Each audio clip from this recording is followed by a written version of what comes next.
It's now, so if everybody's ready, we'll go live. We're live, right? Thank you very much. Well, good afternoon, everybody, and welcome to the Northern Area Planning Committee meeting on Tuesday, the 24th of January, the first of the year. I'm Councillor Sherry Jesperson, Chair of this committee, and with me is Councillor Mary Penfold, the Vice Chair. We have a number of officers who are here with us today, who I will briefly introduce. From planning, we have Hannah Smith, Area Planning Manager, and Senior Planning Officers Simon Sharp, Colin Ted and Emma Ralph. From Highways, we have Transport Development Manager Steve Savage.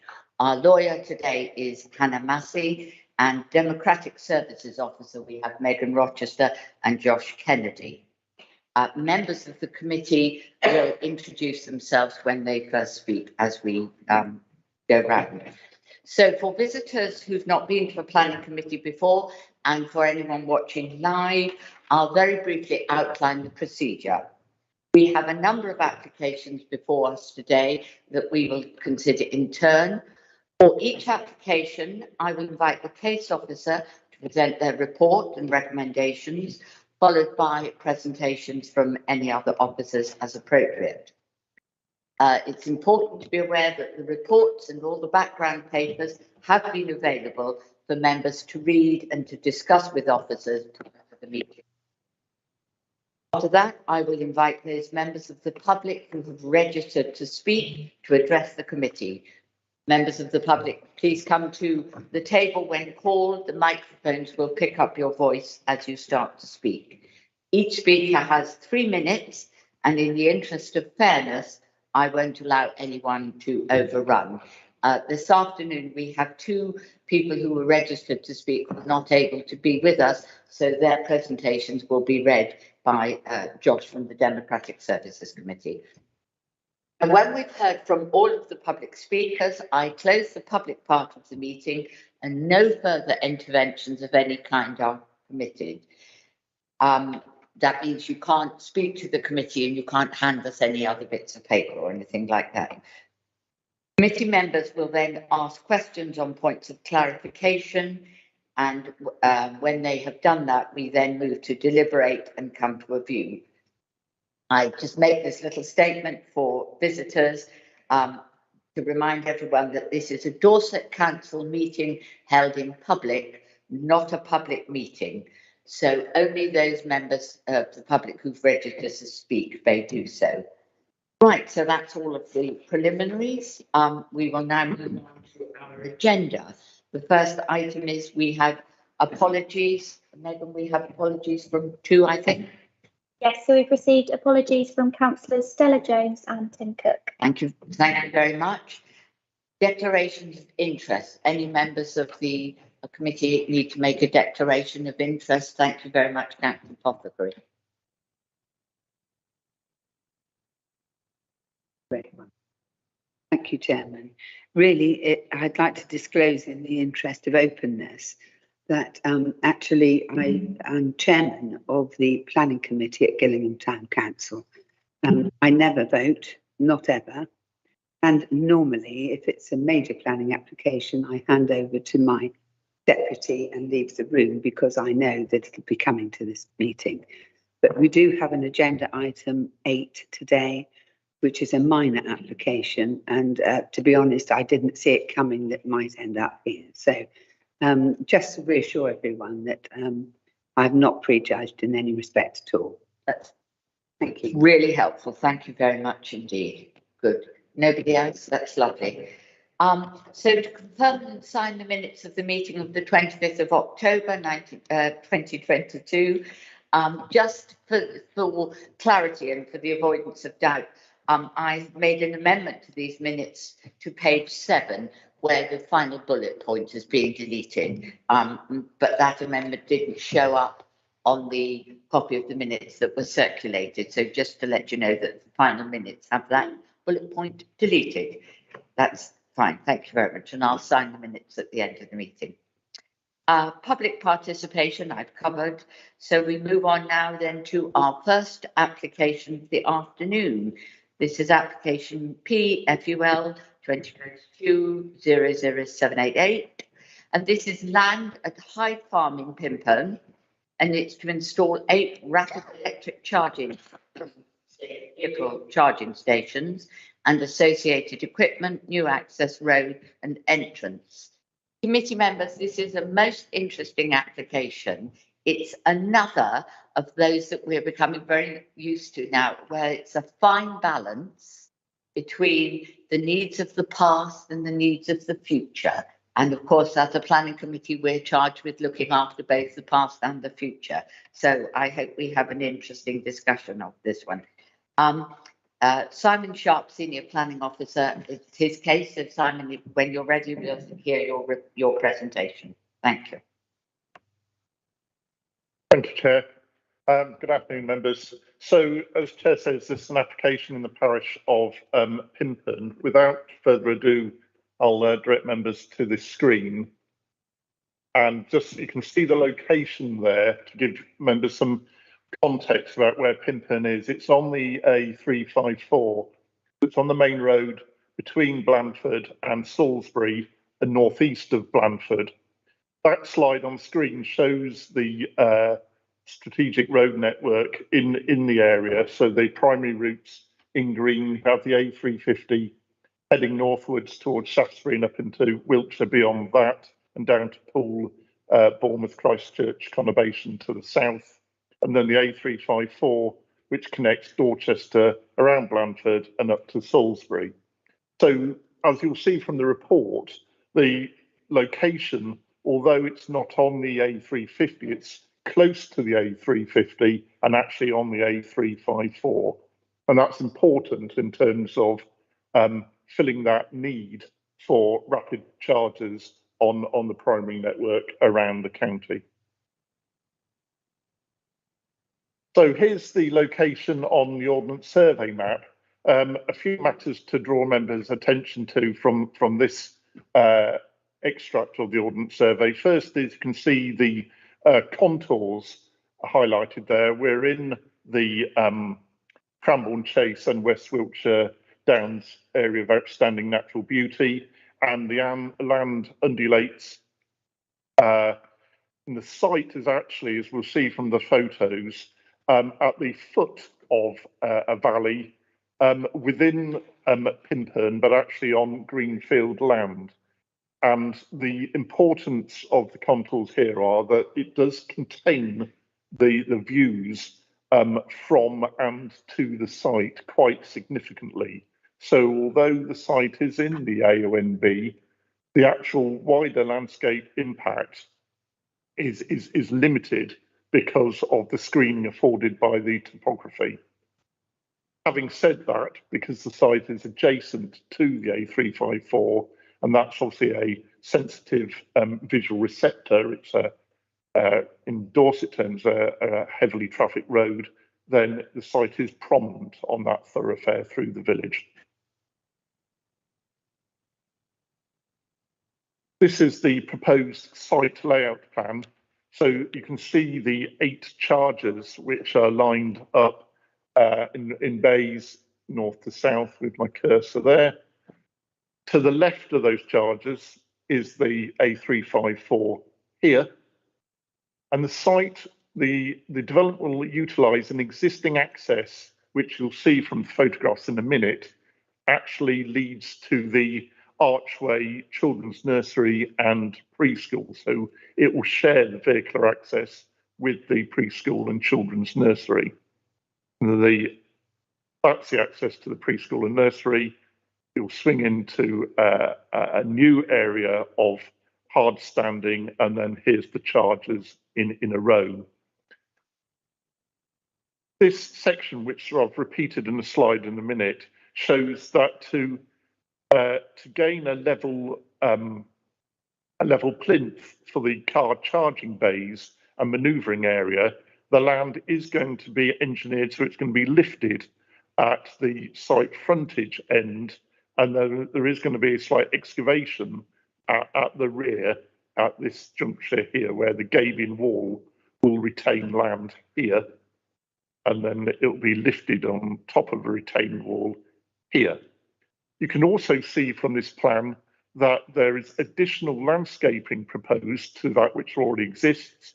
We have a hedge along the site frontage, but new trees, field maple and common oak, will be sited to the rear of the hedge to provide landscaping. And in addition, there'll be a hedge to the rear here. That soft landscaping has evolved during the processing of the application, the applicant positively responding to the comments of our own senior landscape architect, Cullen O'Kelly. The other thing you'll notice here is the relative height of the A354 to the site. And that's discussed in some length in the officer's report. These are the charging units. So it's the if you like, the modern 21st century take on the petrol pump. These are typical charging units by the applicant. I've cross-referenced. These are the same ones which have been installed elsewhere that are being proposed at the site. So you can see what they look like there. Here's that section repeated, and I've also included a photograph taken looking along the hedge. So this hedge here is the hedge here, and you can see how the land gradually rises away from the road frontage and then rises more steeply. But this area, the steeper area where the lynchets are, which is the ancient field system, the terraces that they excavated for farming purposes to gain level terraces for farming. Those lynchets are not directly affected by the proposal. They're beyond where the engineering works are proposed for the site. But obviously, as you'll see from the representations that have been received, the setting of those lynchets is affected. The lynchets are not a scheduled monument. They are a heritage asset, but not a designated heritage asset. Onto some of the photographs. So this is looking from the side road into the village. This is the A354 marked here. Here is the proposed access, and you can see how the access, you'll see it again in a minute, to the children's nursery and preschool rises diagonally up away from the site. The site is in here. And you can see the lynchets higher up the slope with a hedge at the back of the field. Now we're looking in these Ordnance Survey extracts give you the direction where the photographs have been taken, by the way. So we're looking towards Blandford on the A354, on the site side of the A354. Here's the access between the hedge, and the site will sit behind this hedge, this length of the hedge here. And in the distance, you can just see the Farquharson Arms to give you or what was the Farquharson Arms, to give you a context of where we are in the village. And if members know Pimpern, the Anvil, the other public house is behind the camera on just off the bend. Now we're looking again on the other side of the road, but still looking towards Blandford. Here is the preschool and children's nursery. You can see there's a footway on either side of the road. Here's the site entrance, and you can see how the land rises away from the A354.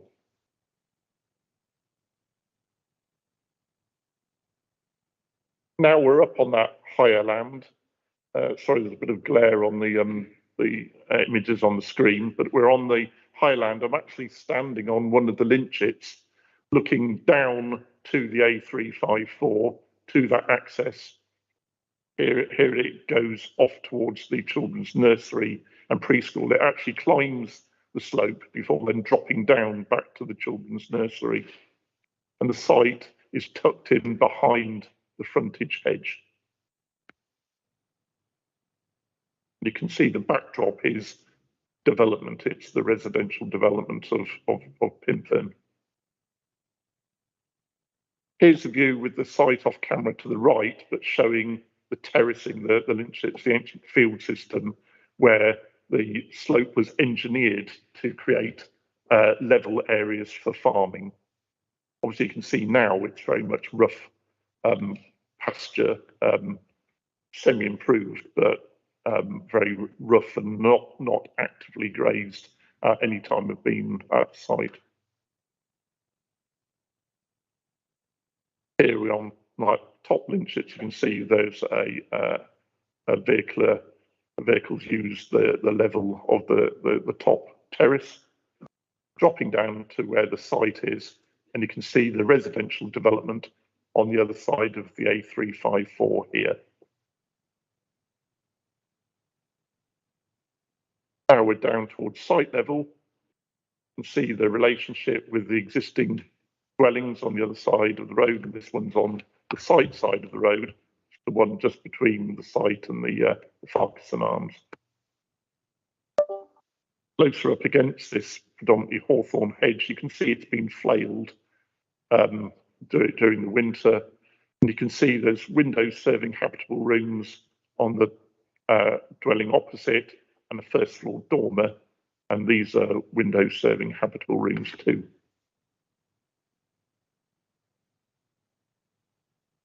Looking in the Salisbury direction, towards the county boundary, hedge on the left-hand side is the site where the land will be engineered and the land will be lifted, but you'll have between the lifted plinth of the charging bays, you'll have that planting, those common oak and field maple species planted in here.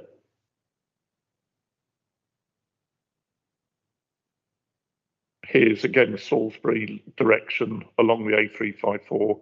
The site will be behind the hedge here, albeit lifted, and with the planting between the hedge and the charging bays. You can see here the agricultural building prominent on the horizon, the near horizon here. Final photograph from me is looking now from the opposite side of the village down towards the A354 from this position here. There's the agricultural building again for the context, and the land rising beyond into the open countryside. And from this vantage point, the site is actually screened by the existing residential development.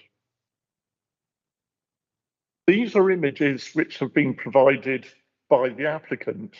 So the left-hand image is existing, the right-hand image is proposed. These images were prepared before the latest revisions for the proposed landscaping. So there is actually more landscaping proposed than on the right-hand image. So there'll be even further screening.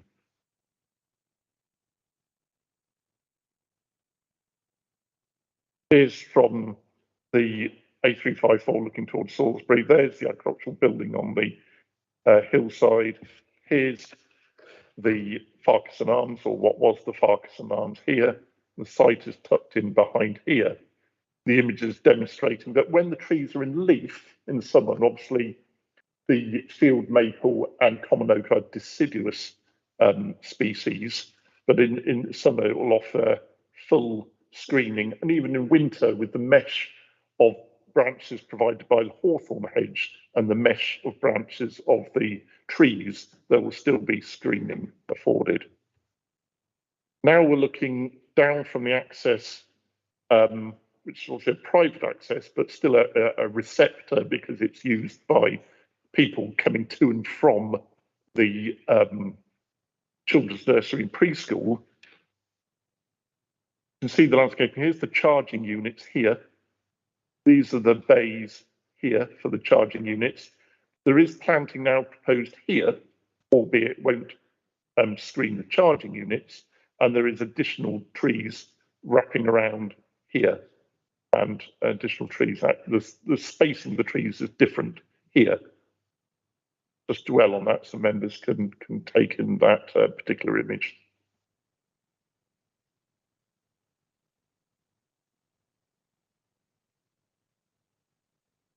So that concludes the visual presentation.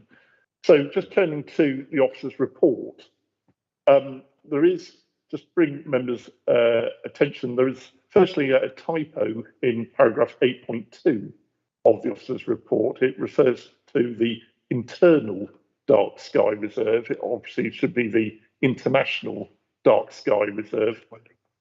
It's obviously clear from the rest of the officer's report that it's the international dark sky reserve, and the sensitivity of that dark sky reserve is considered in the officer's report. Next, I'll refer members to paragraph 18.15, where I've incorrectly identified that the A354 southwest of Blandford is in the Dorset AONB.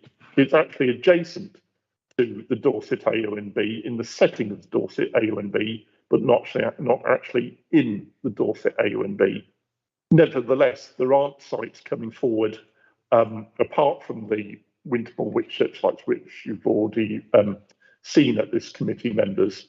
So there's no other sites coming forward to meet the need. It's obviously quite a substantial need, and that needs to be considered by members, that there is that unfulfilled need, and there aren't the sites coming forward either on the A350 or on the A354, or indeed actually anywhere else in the district.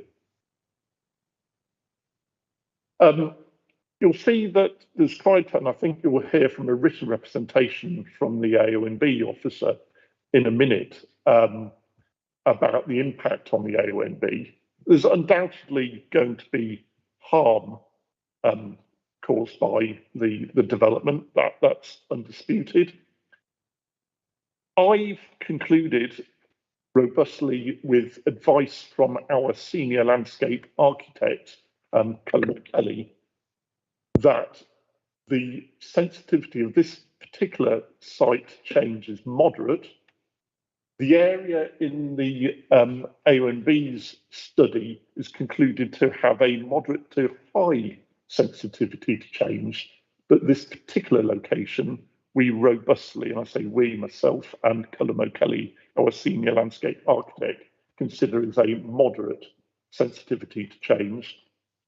And we conclude that actually there is a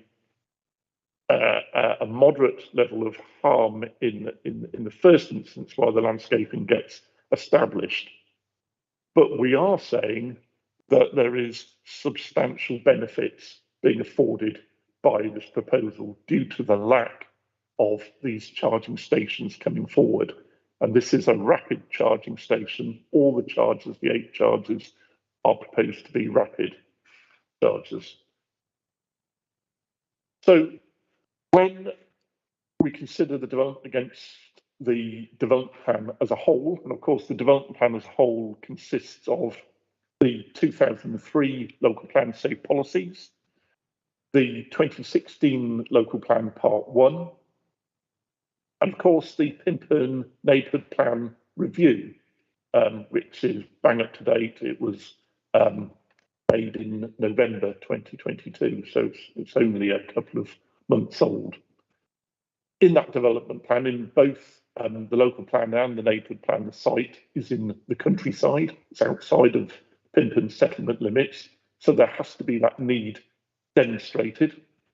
We believe that although charging stations are not explicitly identified as in policy 20 of the local plan as one of the developments being acceptable, being in the countryside, that's purely because I think in 2016 when the policy was adopted, it just wasn't on the local plan drafters' radar in terms of use.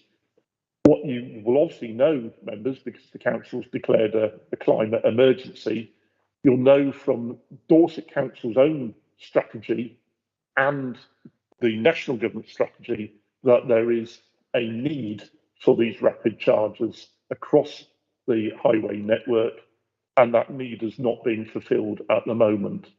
And therefore, you'll see in your own strategy, the council's own strategy, that these are to be encouraged. And this is obviously the second of such sites that's come forward.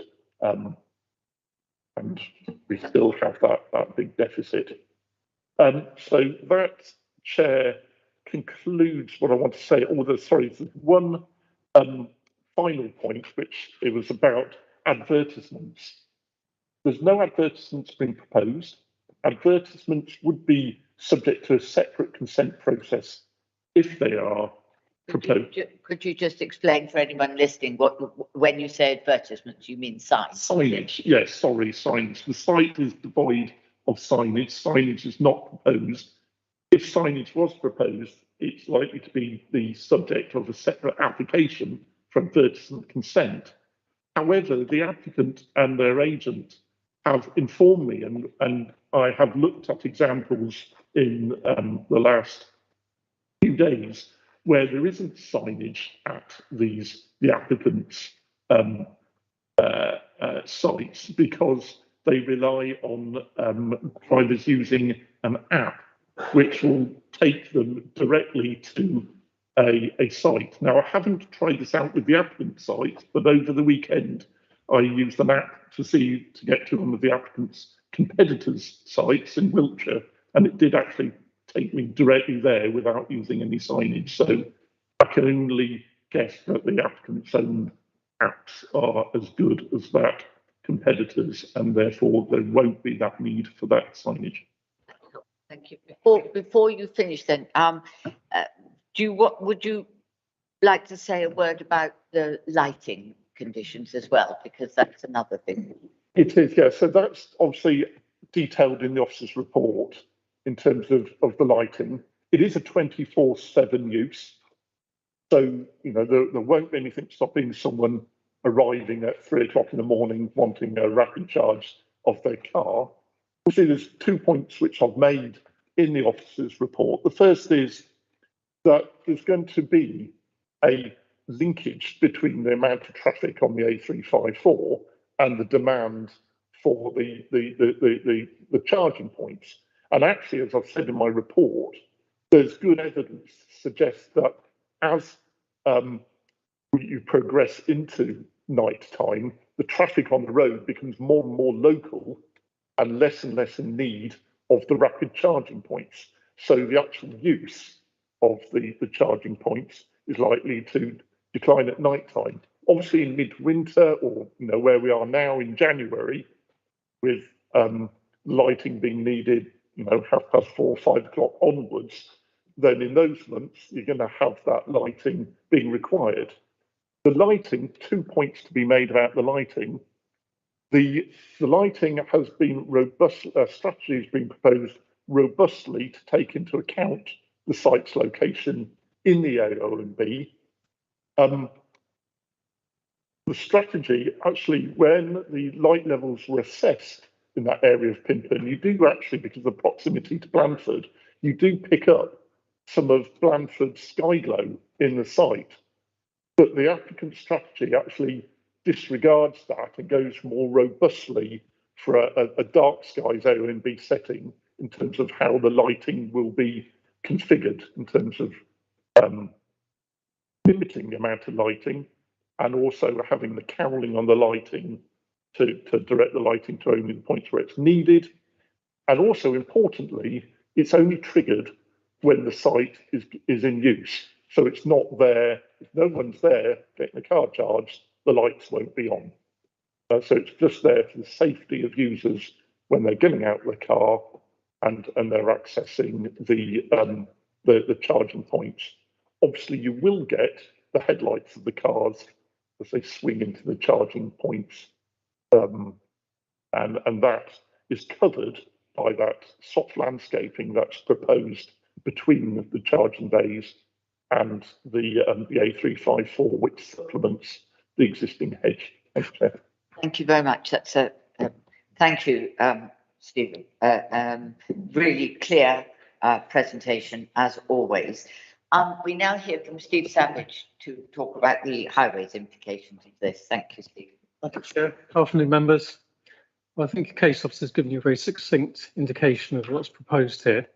As you've heard, we have a shortage of EV chargers on our primary networks in Dorset. So as a highway authority, we support this application. In terms of the access itself, it's utilising existing access onto the A354, which currently serves the preschool and nursery. We can't see any issues with regards to any potential conflict of the rapid charging site with the existing users on the site. You can probably just about make out from the photo, it's afforded excellent visibility and complies fully with guidance standards. There are footway links through to the local facilities to the north. I'm not an expert on rapid charging. I think the idea is you can charge your vehicle up to 80% in something around 20 to 30 minutes, then another 30 minutes and it's fully charged. So the likelihood is that people may well remain in their cars, or if they don't, they will be able to walk into the settlement, to the, dare I say, the pub. But just to sum up, Chair, we're supporting the application. We've put a condition or recommended condition to ensure that the car park and the chargers are laid out as per the approved plan. Thank you. Thank you very much indeed. Thank you.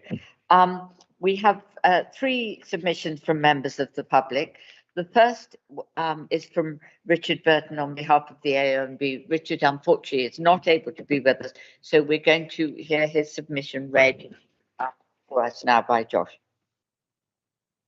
Good afternoon. I am the Principal Landscape and Planning Officer, and I represent the AONB Partnership Board. The proposal is for a pared-down EV service station operating 24/7 on a greenfield site in the AONB, which is outside of the Pinburn Village settlement boundary.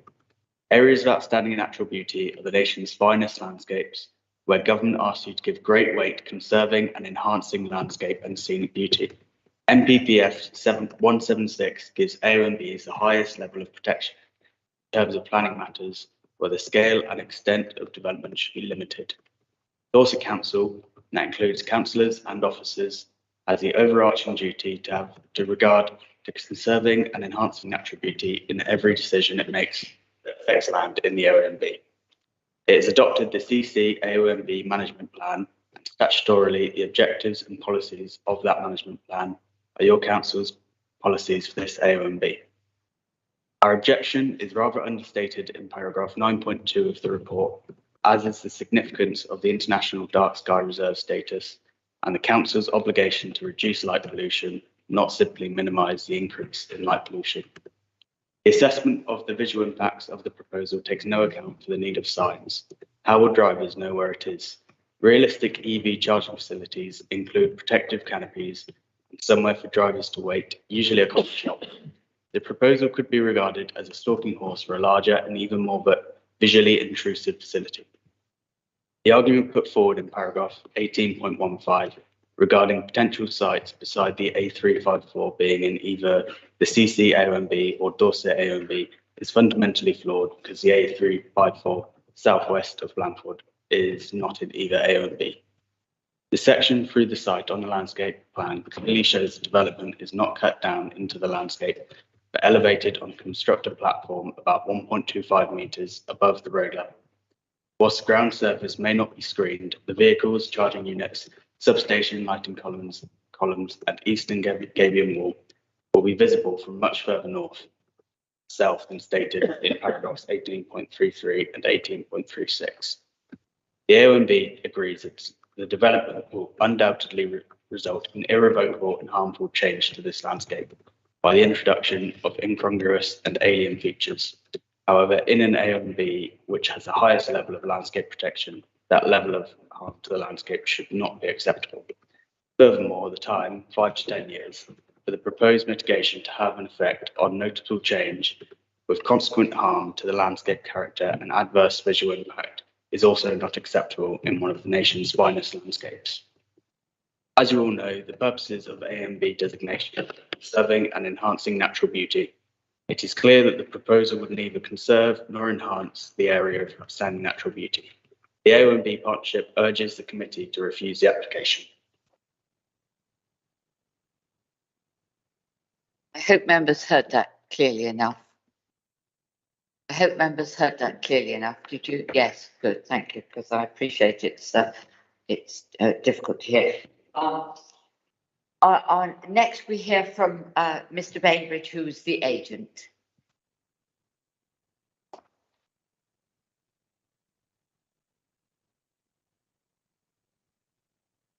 Thank you very much, Mr. Bainbridge. The floor is yours for 3 minutes. Good afternoon, Chair, and good afternoon, councillors. My name is Stephen Bainbridge. Yeah. I'm speaking in support of the planning application on behalf of the applicant and the landowner. About a decade ago, Jeremy Clarkson was scoffing at the prospect of electric cars on the roads. Yet here we are, only 7 years out from a government ban on the sale of petrol and diesel cars in the UK. There is a real economic urgency to proposals such as this.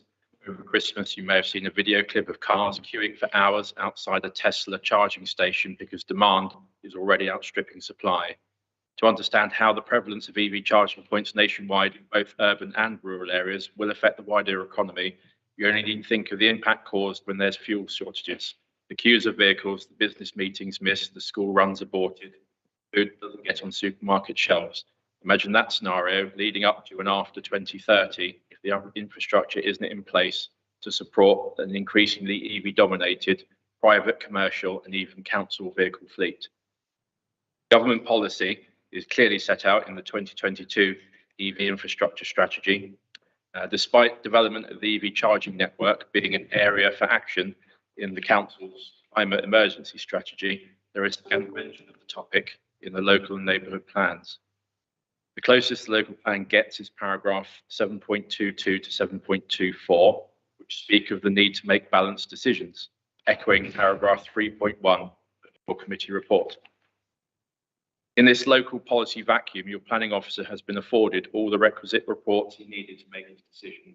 Here amongst them is the landscape and visual assessment, which provided your landscape officer with the information he needed to focus on detailed landscaping matters, recently amended to include the landscape officer's latest wishes.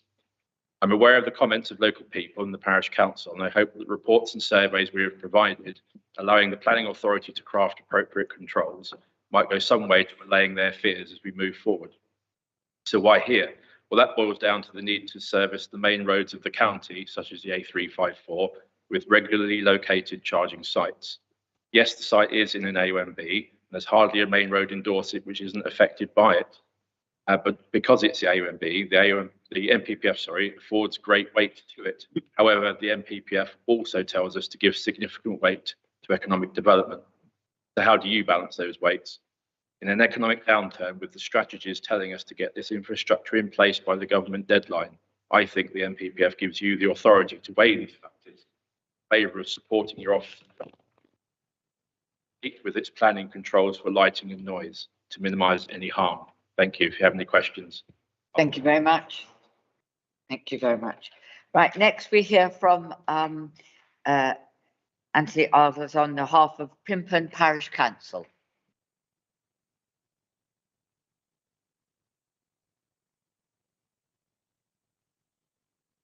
Clearly, more charging stations are required, but there are serious objections to this particular application as regards its position in the AONB and the International Dark Sky Reserve.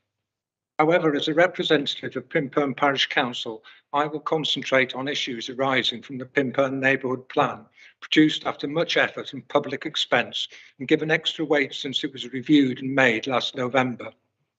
This plan shows that the proposed development is outside the settlement boundary and therefore should be treated as countryside in respect of local plan policies.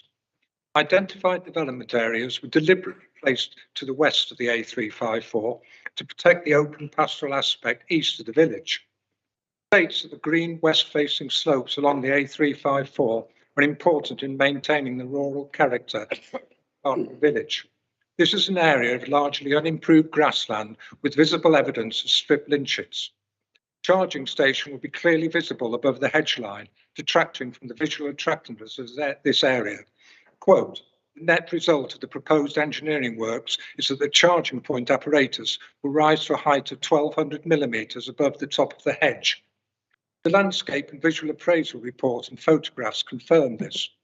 The revised landscape plan omits any representation of the 4-metre high lights, signage, etc., and the proposed screening would not be very effective. Quote, overall, the development is going to result in a noticeable change with consequent harm to the landscape character and adverse visual impact. Its metal charging bays, substation, feeder pillar meter box, branded charging points and lighting will undoubtedly result in irrevocable and harmful change to the landscape. The introduction of such incongruous and alien features to a currently undeveloped site in agricultural use cannot result in anything other than such harm. The site is unsatisfactory in other respects. Access is from a shared driveway to a children's nursery with all the consequent safety concerns. On the other side of the A354 is a quiet residential area. Quote, the lighting proposed not only has the potential to impact on the visual amenity and landscape, but also the residential amenity of nearby occupiers. These occupiers could also potentially be affected by noise and disturbance.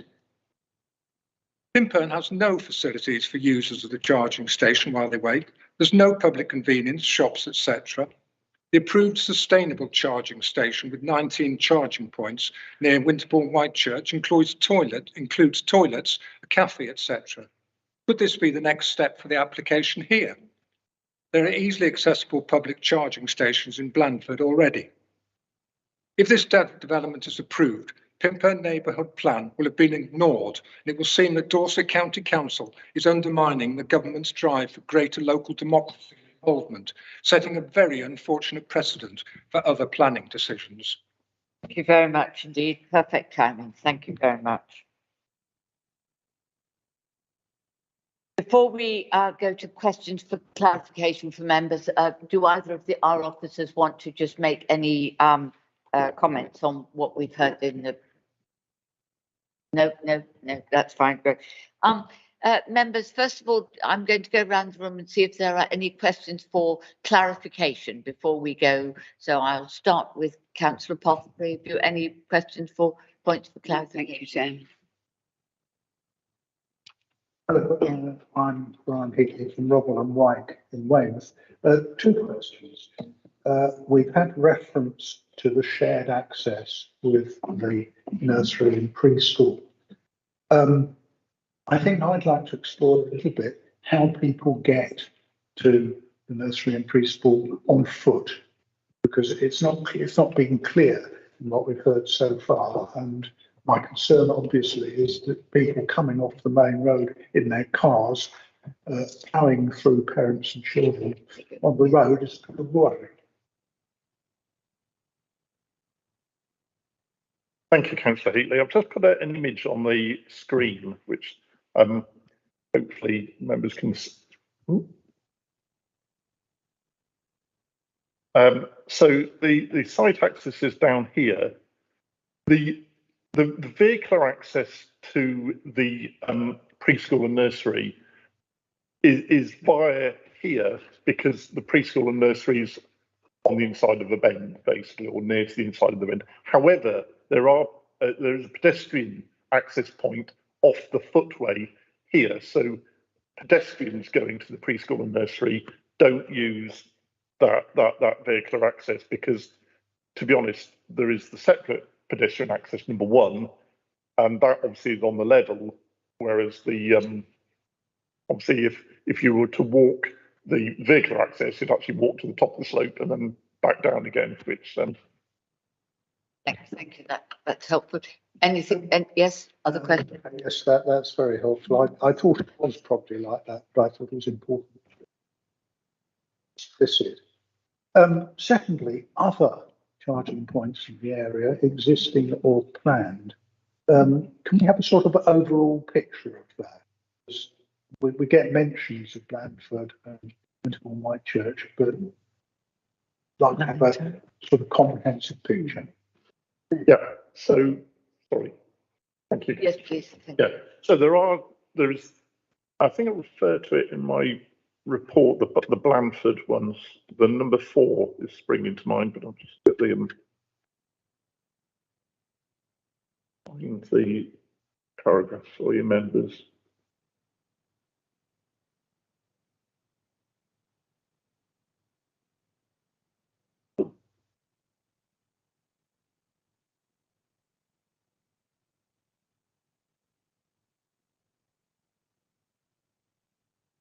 there charging? There's charging points in the Tesco car park. I'm just trying to find the number of rapid chargers. That's yeah, it's definitely in the report, I can remember. Yeah, Blandford has 4 rapid charging points. There's obviously more chargers, but it has 4 rapid charging points. There are rapid charging stations in Salisbury and Bournemouth, and then there is just actually buried under the A354 sign. There is the ones obviously with the other approval for Winterbourne Whitechurch. So there's 4 chargers here. There's rapid chargers here. There's rapid chargers in Dorchester. There's rapid chargers in Poole. There's other apps are available, but there's an app called Zap Map, which identifies where all the charging points are, and it tells you whether they're in use or out of service. I checked the Zap Map this morning, and of the 4 rapid chargers in Blandford, 2 are actually out of action, and 1 was in use. So. Thank you. Yes, Councillor Fry, any questions? Councillor Fry. I have a number of questions, please, whether you want them all in one go. No, one at a time. Okay, thank you. What's happening to the service water? Beg your pardon? What's happening to the service water? Surface water. Yeah.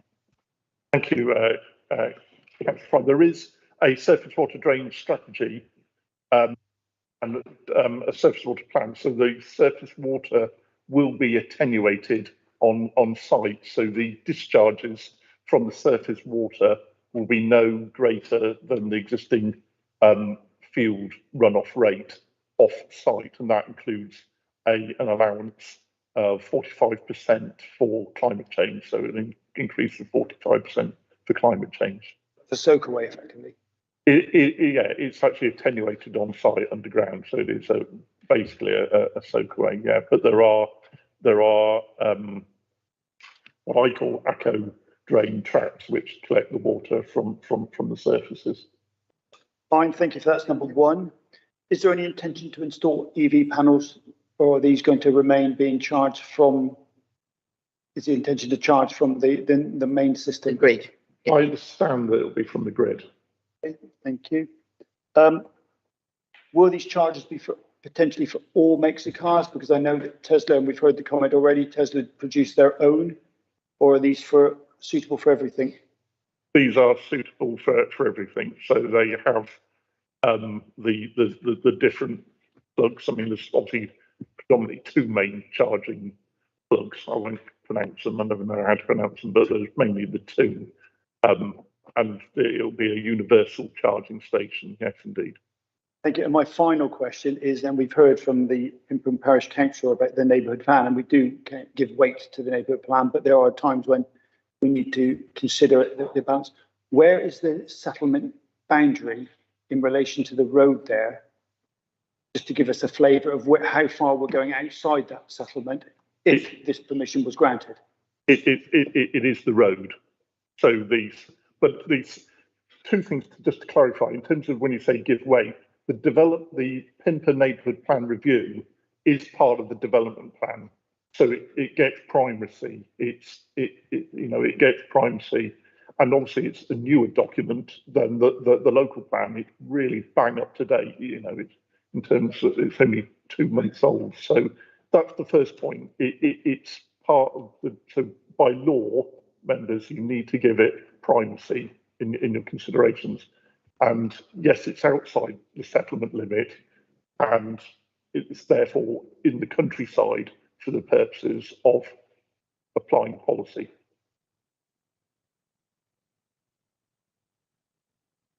Any other questions? Okay. Very helpful. Thank you very much. Councillor Rideout.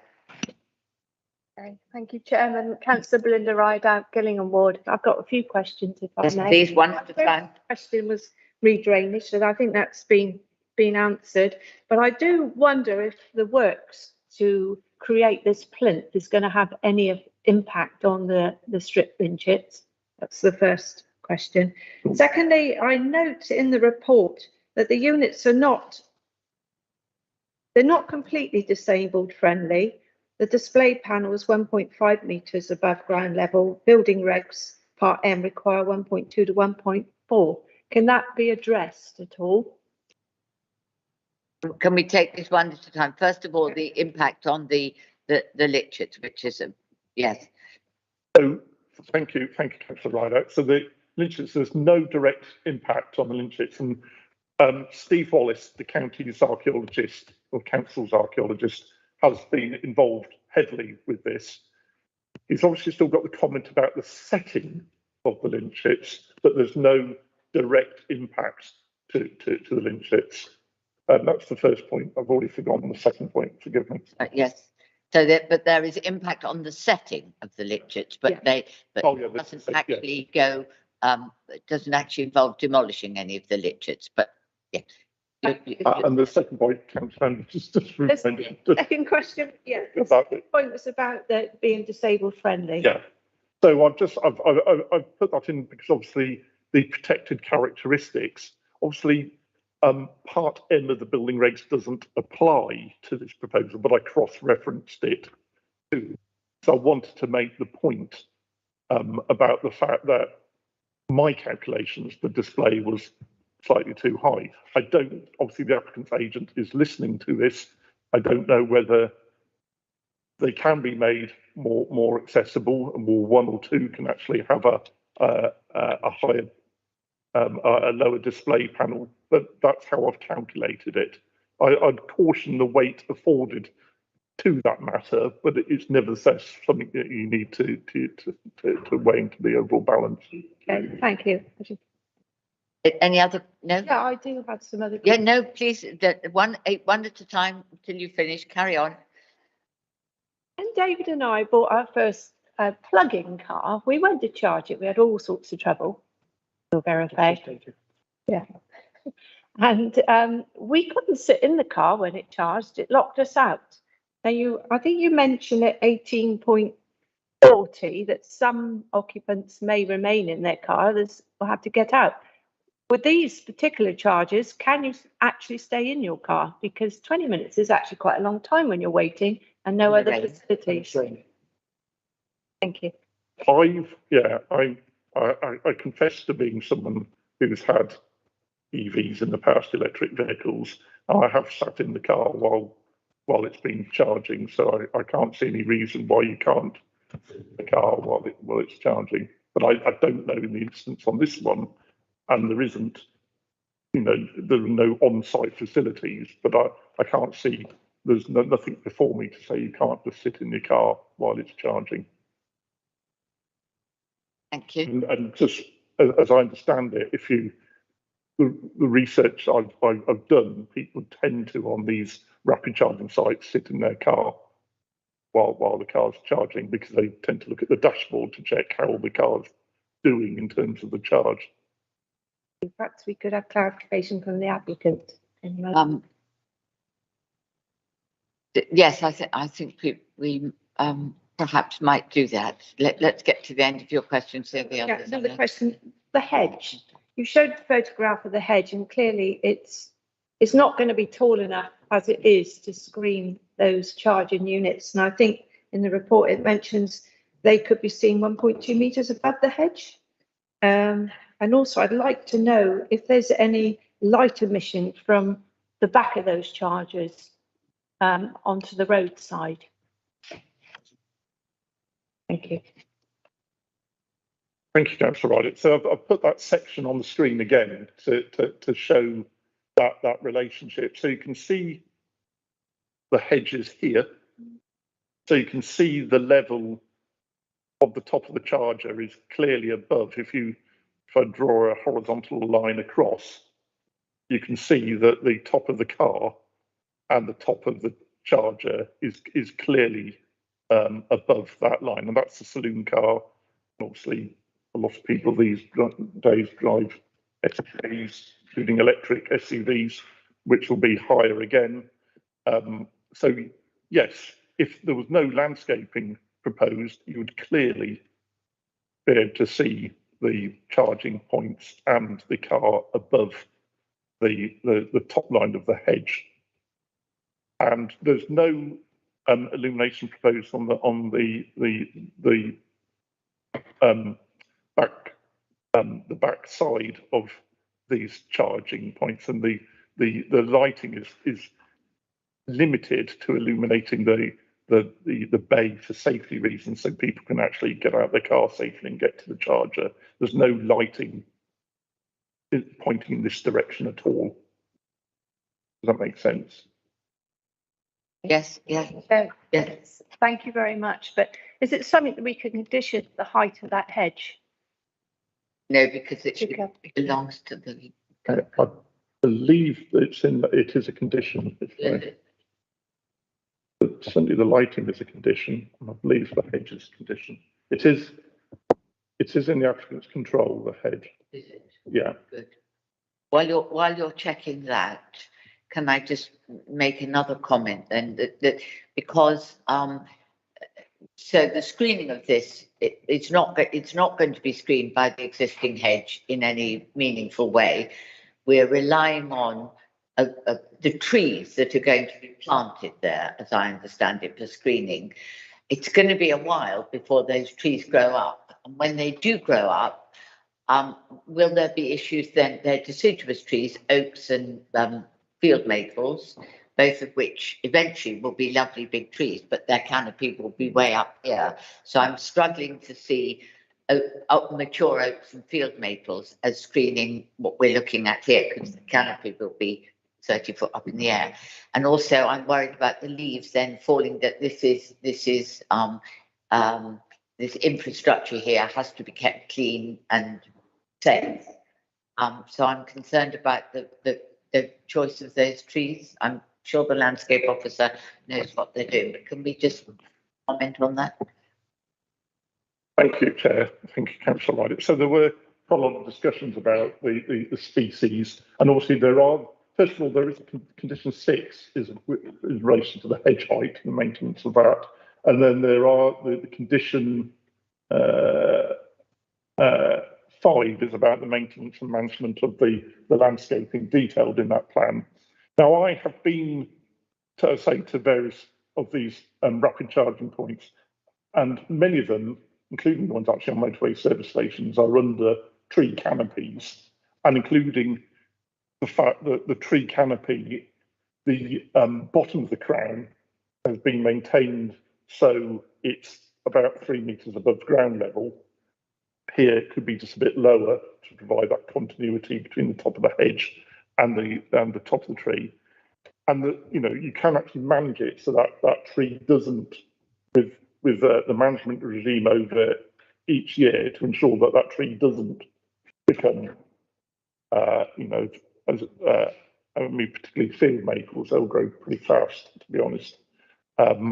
Less so on the common oak, but they can be managed, and there is that condition in place for that management to ensure that that crown of that tree does provide that screening and that height above the hedge.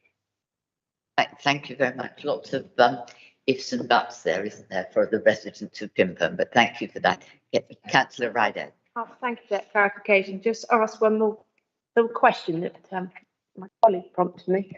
The actual charging units, the side that faces the road, what colour are they? Because I know in the report they're red, they are red and white, but on the reverse, it'd be better if they were a green or a natural, yeah. I've got the images of Councillor Rideout and other members on screen now. So the branding is they're predominantly white with red lettering. You can see them on the image on the bottom right hand side of that screen there. So we're relying on the landscaping rather than the colour. I'd imagine there's nothing stopping in terms of meeting planning conditions that you could condition the reverse sides of the chargers to be in a matte dark green colour, for example, or up to a RAL code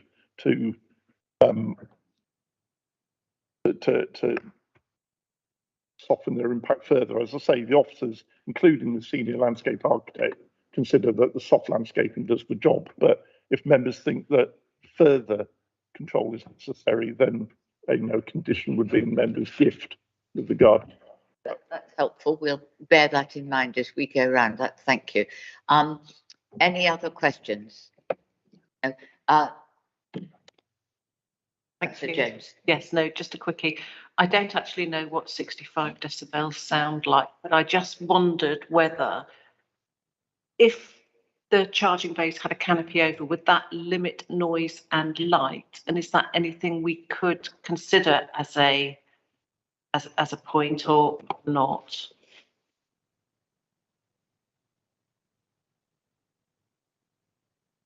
Thank you, Councillor. So you could. It's obviously additional development that's not before us today, and it obviously changes the landscape impact of the development. So I don't think, and I suppose I'm looking at both Hannah's for guidance here, I don't think it would be something in our gift to have a condition requiring extra development, because there is the implications of the landscape impacts of that extra development. It might provide further noise attenuation. Doing so, it would increase the landscape impact. And the other point to bear in mind is that it's been already demonstrated, and robustly, that the noise at the sensitive receptors, the dwellings on the other side of the road, is mitigated to an acceptable level already. I think that's a helpful response, because I think there would be an issue there about the increased impact on the landscape if we put a canopy, and it's this balance, isn't it? One thing against another. Thank you. Councillor Parker, any questions? No. Councillor Andrews. Yeah, thank you, Chair. Just a couple. Very much been covered. Soft landscaping. How mature will the trees be, or can we condition how big the trees will be when they're put in, if this is accepted? Thank you, Councillor Andrews. I believe, just searching for that, I'm sure we actually specified the heavy stock. Now, just let me get the condition. Yes, I did read that. Sorry, my screen has just jumped to something completely different.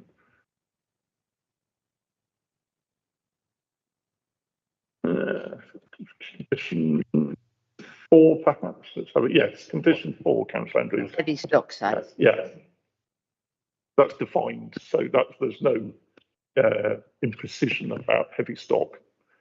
Thank you. I was just a bit concerned that they put saplings in there, and they take about 20 years to grow. The next one is the development the other side of the road. Are there any street lights in that development? I'm just thinking about the light pollution. Anybody with dormer windows or sliding windows out there, because that will affect light pollution. I just wonder.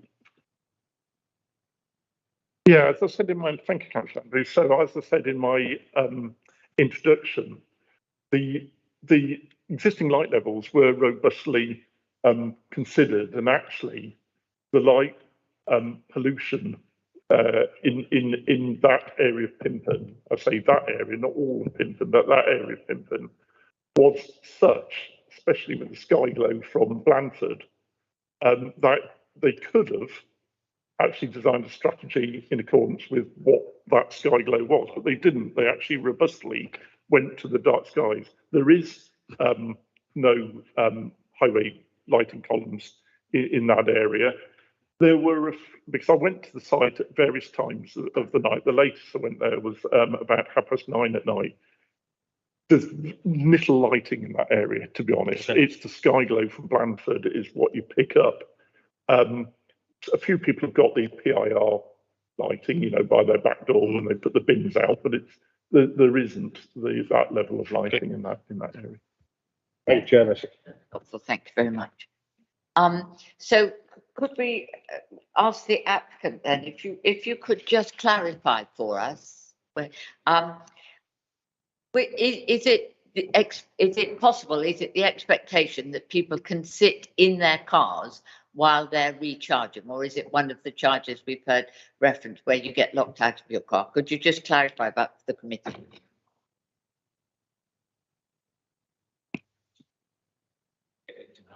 Particular car when it's charging, the operations of an individual car are a matter for the manufacturer and not for the charging unit system itself. The charging unit that tells the car to shuffle the car, if it even has that function. So that's a purchase of the car issue.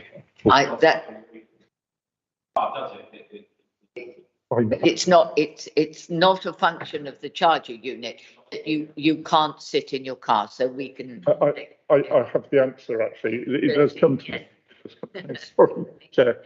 I know that on some cars to lock the charger, the plug into the charging socket to provide security, so it's not pulled out by someone and put in their car, then that locks on some cars and locks the whole car. And therefore, when you've locked on the central locking, it locks the charging plug in place and then obviously locks the rest of the car. But obviously, if you're in the car, you don't have to do that because you're sat in the car with the charger behind you. So hopefully no one's going to nick the charging cable and put it in their own car. So that's it's. Sorry, Councillor Ryder, it's come to me that would have probably been the reason why you were locked out of your car, was that it does activate on a lot of vehicles the central locking. It does lock the charger in place and then locks all the car doors at the same time. So you can go out and have a coffee knowing that no one can pull your charging cable out. Yeah. That's clear. Is everybody clear about that? So that's very helpful. Thank you very much. But yeah, sorry, no. Sorry. Could I just ask a question? What would happen when these chargers fall into disuse? Will there be a condition on this? Well, thank you, Councillor Penfold. I think there is, I believe, hopefully, I put that condition on. I'm sure I did. 19.3. And also the upkeep of them.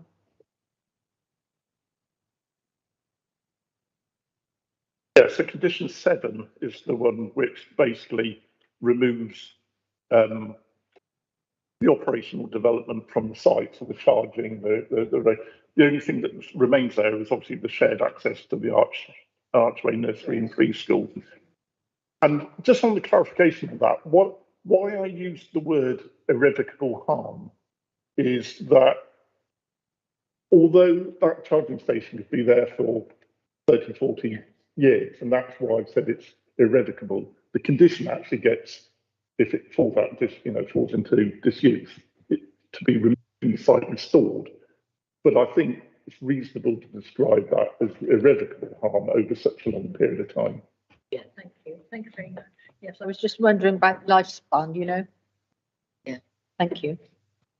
I suppose we don't yet know what the lifespan of these installation is because it's all too new. Yes. Just before we go on to discussion, just because I am the ward member, so I know the Pimpern neighbourhood plan well, I just want to remind members that within the context of the very, very brand new Pimpern neighbourhood plan, one of the things that the Pimpern neighbourhood plan did specify is that the development should be preferred on the village side of the A350 because it's an objective of the neighbourhood plan not to expand the village out further out into the greenfield area, and that area is identified in the neighbourhood plan as an important green space to keep this very important distinction between the village of Pimpern and the Blandford, because Blandford is inevitably galloping up to meet the village of Pimpern. So I just wanted to share that with you because in the context of the neighbourhood plan, that's one of their objectives that they're trying to achieve is to preserve that green space. Thank you. Members, if there are no more questions, I will throw it open to discussion. Councillor Fry is keen to start. please do. Thank you. I have a number of points that I'd like to raise, please. Some of you may be aware we have a new car park in Dorchester with a multi-story car park with various levels of lighting on it. And one of the things that's been highlighted actually by having the lighting on all night, but down at 10%, is less impact on the community because it's not like a flashing beacon when it comes on and goes off and comes on and goes on.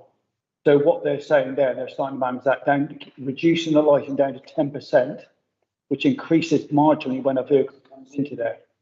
That reduces that flashing, it's pitch dark car cones and it's like a thing there. So can I ask if that could be considered, please, as part of this scheme? So and also, is it possible to have the lighting as downlighters? Do they need to be at 4 meters? Could they not be at the table height that light the area downlight? Do you want me to go at all my points, or can you? No, I want to have a discussion on lighting. It's very helpful. Thank you very much. Yeah, is there anything else we can do about the lighting? Do it differently.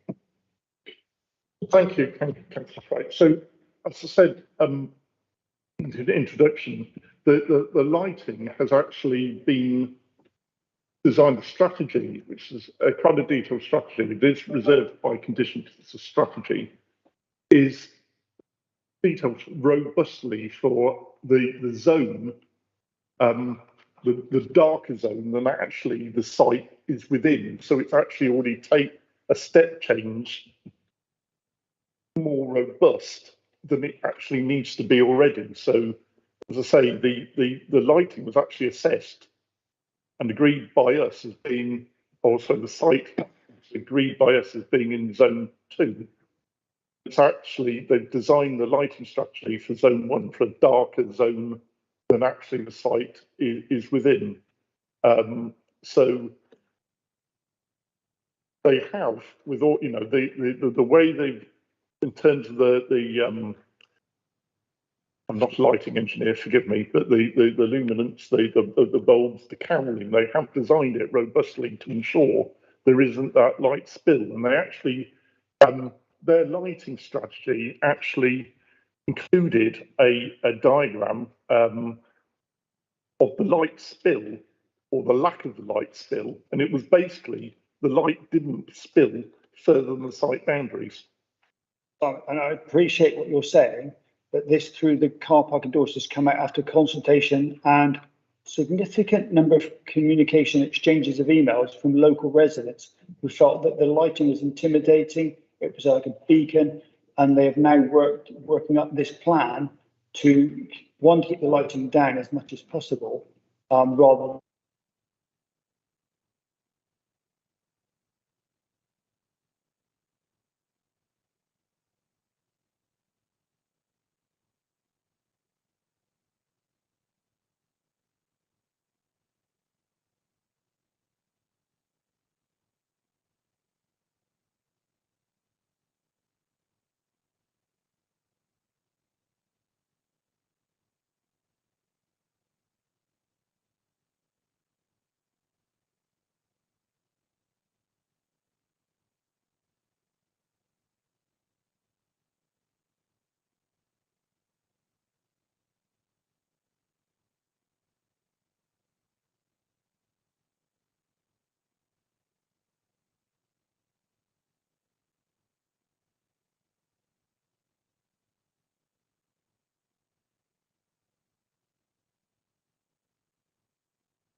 get somewhere.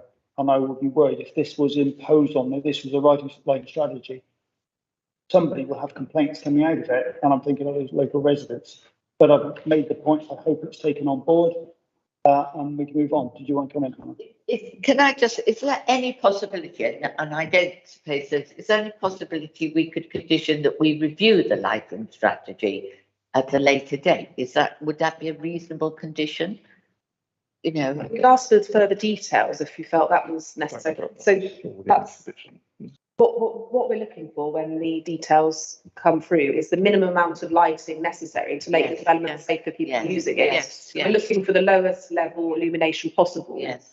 With down lighting, and there is specification within the dark night skies about what that kind of lighting should look like, because we completely don't want the site that's very dark that's then suddenly illuminated. Yeah.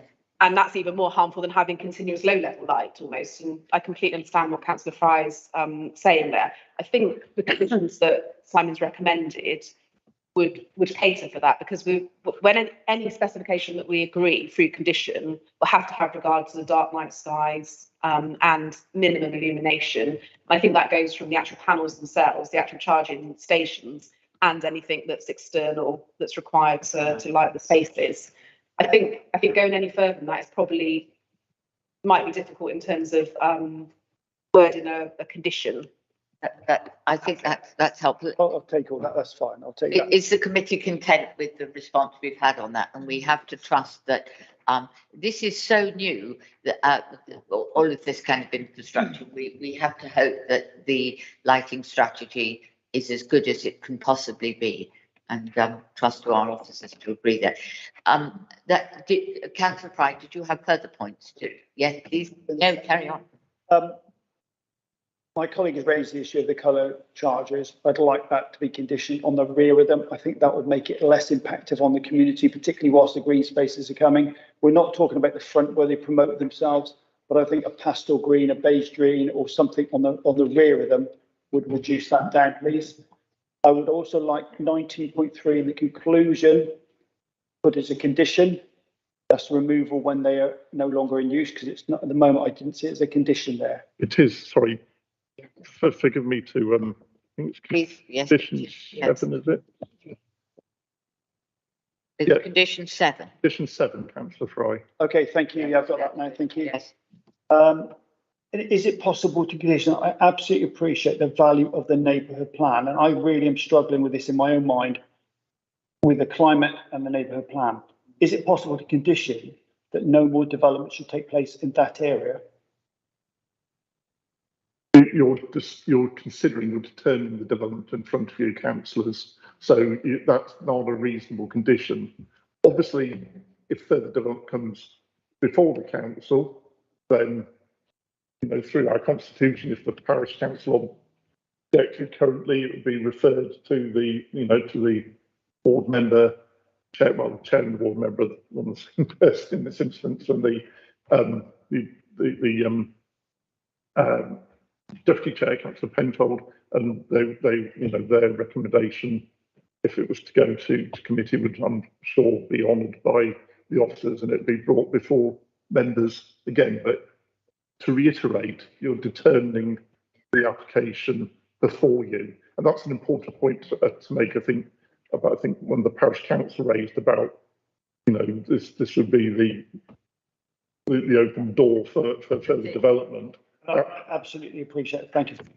The value of the neighbourhood plan is absolutely really important. But here we are, we're weighing up issues around climate change, climate emergency, improving the situation with what the government and that want. So we're caught in between a rock and a hard place effectively on this, and it is a difficult one. So I have every sympathy and support for the parish council with their issue around the neighbourhood plan, because we do value that, and I just really want to get that point across. Thank you very much. Yes.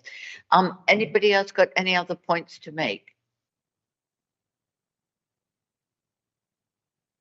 Yes, thank you, Councillor Jones.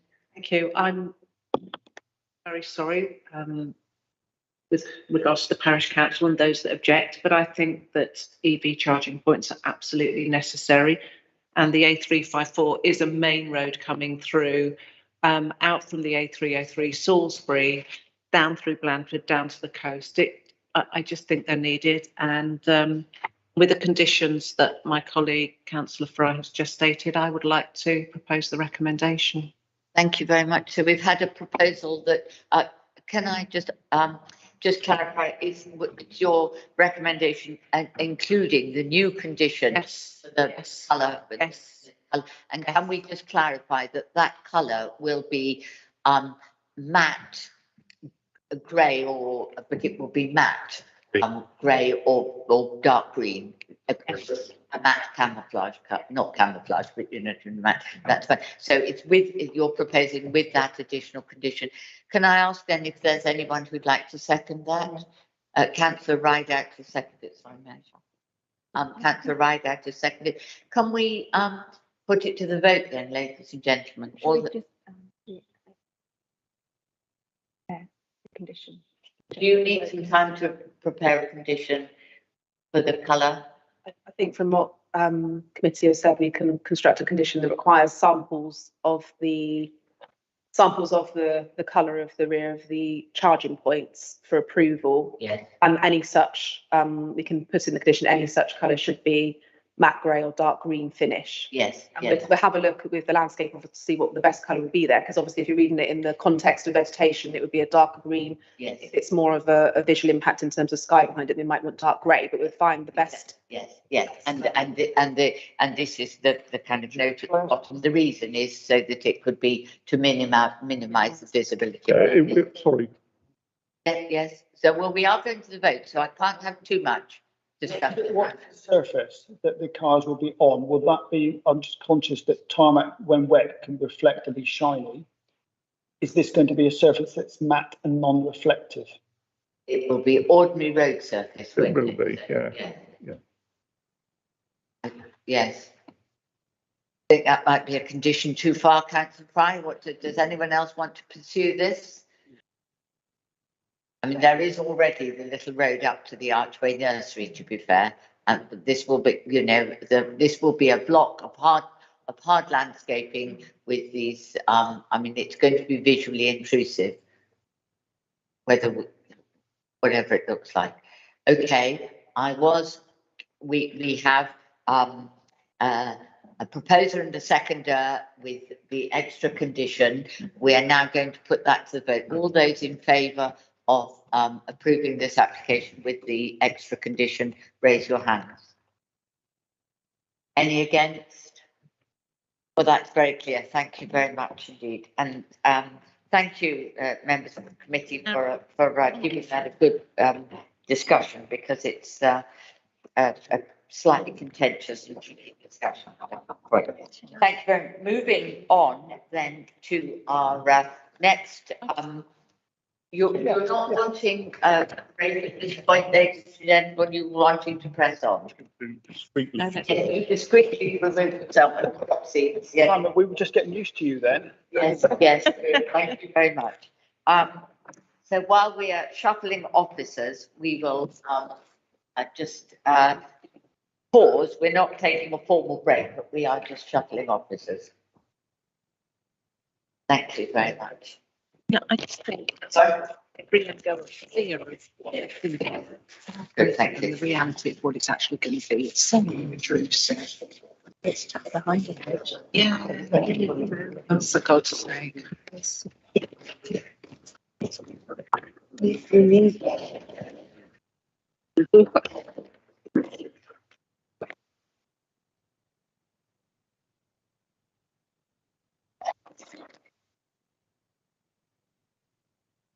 Just remind you that it was still on microphone.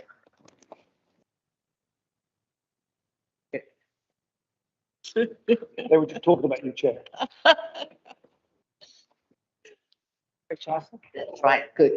We just have to wait for John to pop back in. He'll be with us momentarily. Then we will be underway again.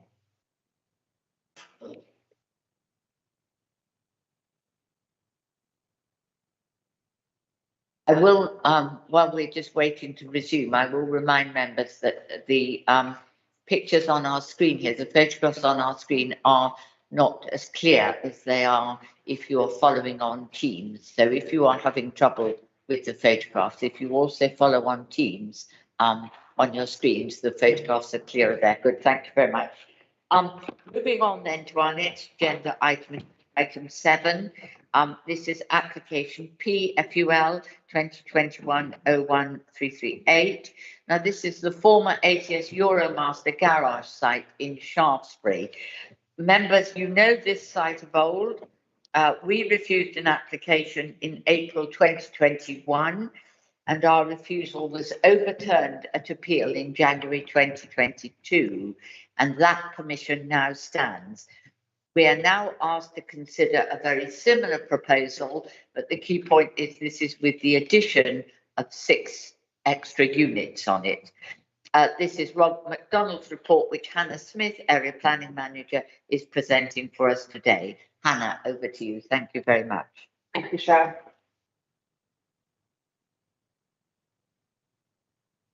So the application site's outlined in red here.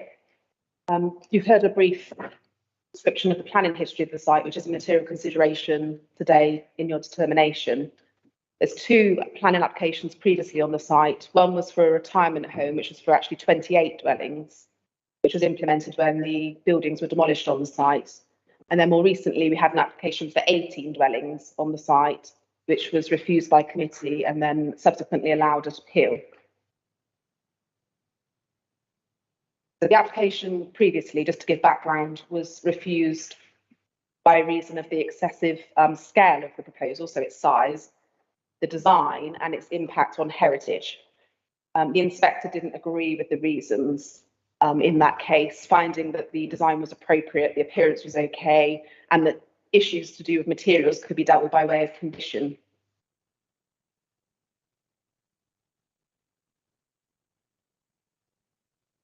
Okay, so this site was occupied previously by the ATS site. It was an industrial site, which has since been cleared. You can see the application site here in blue.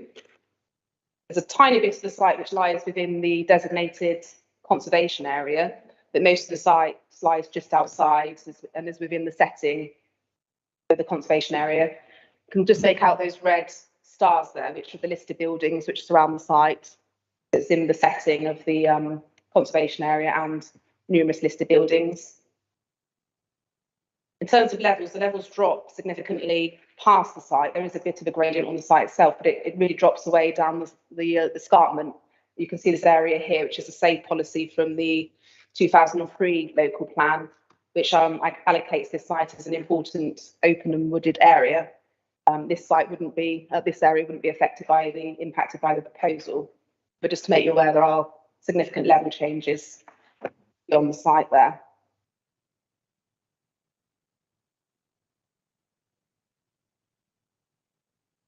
This is an extract taken from the main Shaftesbury neighbourhood plan. The neighbourhood plan is part of the development plan. In terms of weighting, it doesn't allocate housing land, and it doesn't currently have the protection of paragraph 14 of the NPPF in terms of its weighting. But again, it is an important consideration in the determination of the application being part of the development plan. You can tell the site's here by this arrow here. You can tell it's very central, opposite the main car park within the town. Good accessibility to the shops and services within the development, and a level walk into the town centre as well across the road. It's a brownfield site.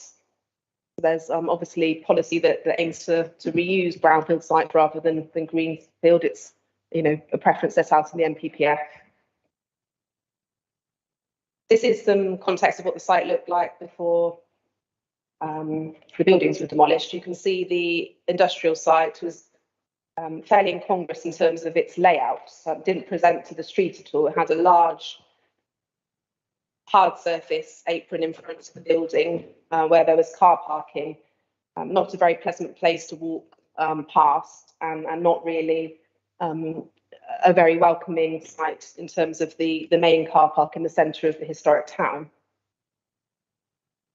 Since then, the site has been demolished. It might look slightly more overgrown than this now because it was taken a little while back, but you can get the idea that the site's now cleared and is vacant. So in terms of the proposed development, this replicates the positioning of the buildings and the general design of the extant permission for the 18 units, which was allowed at appeal. So the footprint here is exactly the same as the appeal proposal. The front block and the rear block are positioned on the same place on the site. It would comprise of a row of 2.5-storey houses on Long New Road, with a 2.5-storey apartment block at the rear of the site, which is block B here. Oh, sorry, no, it's not, it's here. Wrong side. Apologies. That's block A along the road frontage. And this is block B towards the rear of the site here. The blue dashed area that you might just be able to make out is the approved care home on the site, which did take up more of the site and was more units of sheltered housing. In terms of the surroundings, you have a dentist here, which is a traditional type red brick building, has some modern infill development dwellings here, and then you have a care home, which is a flatted development here.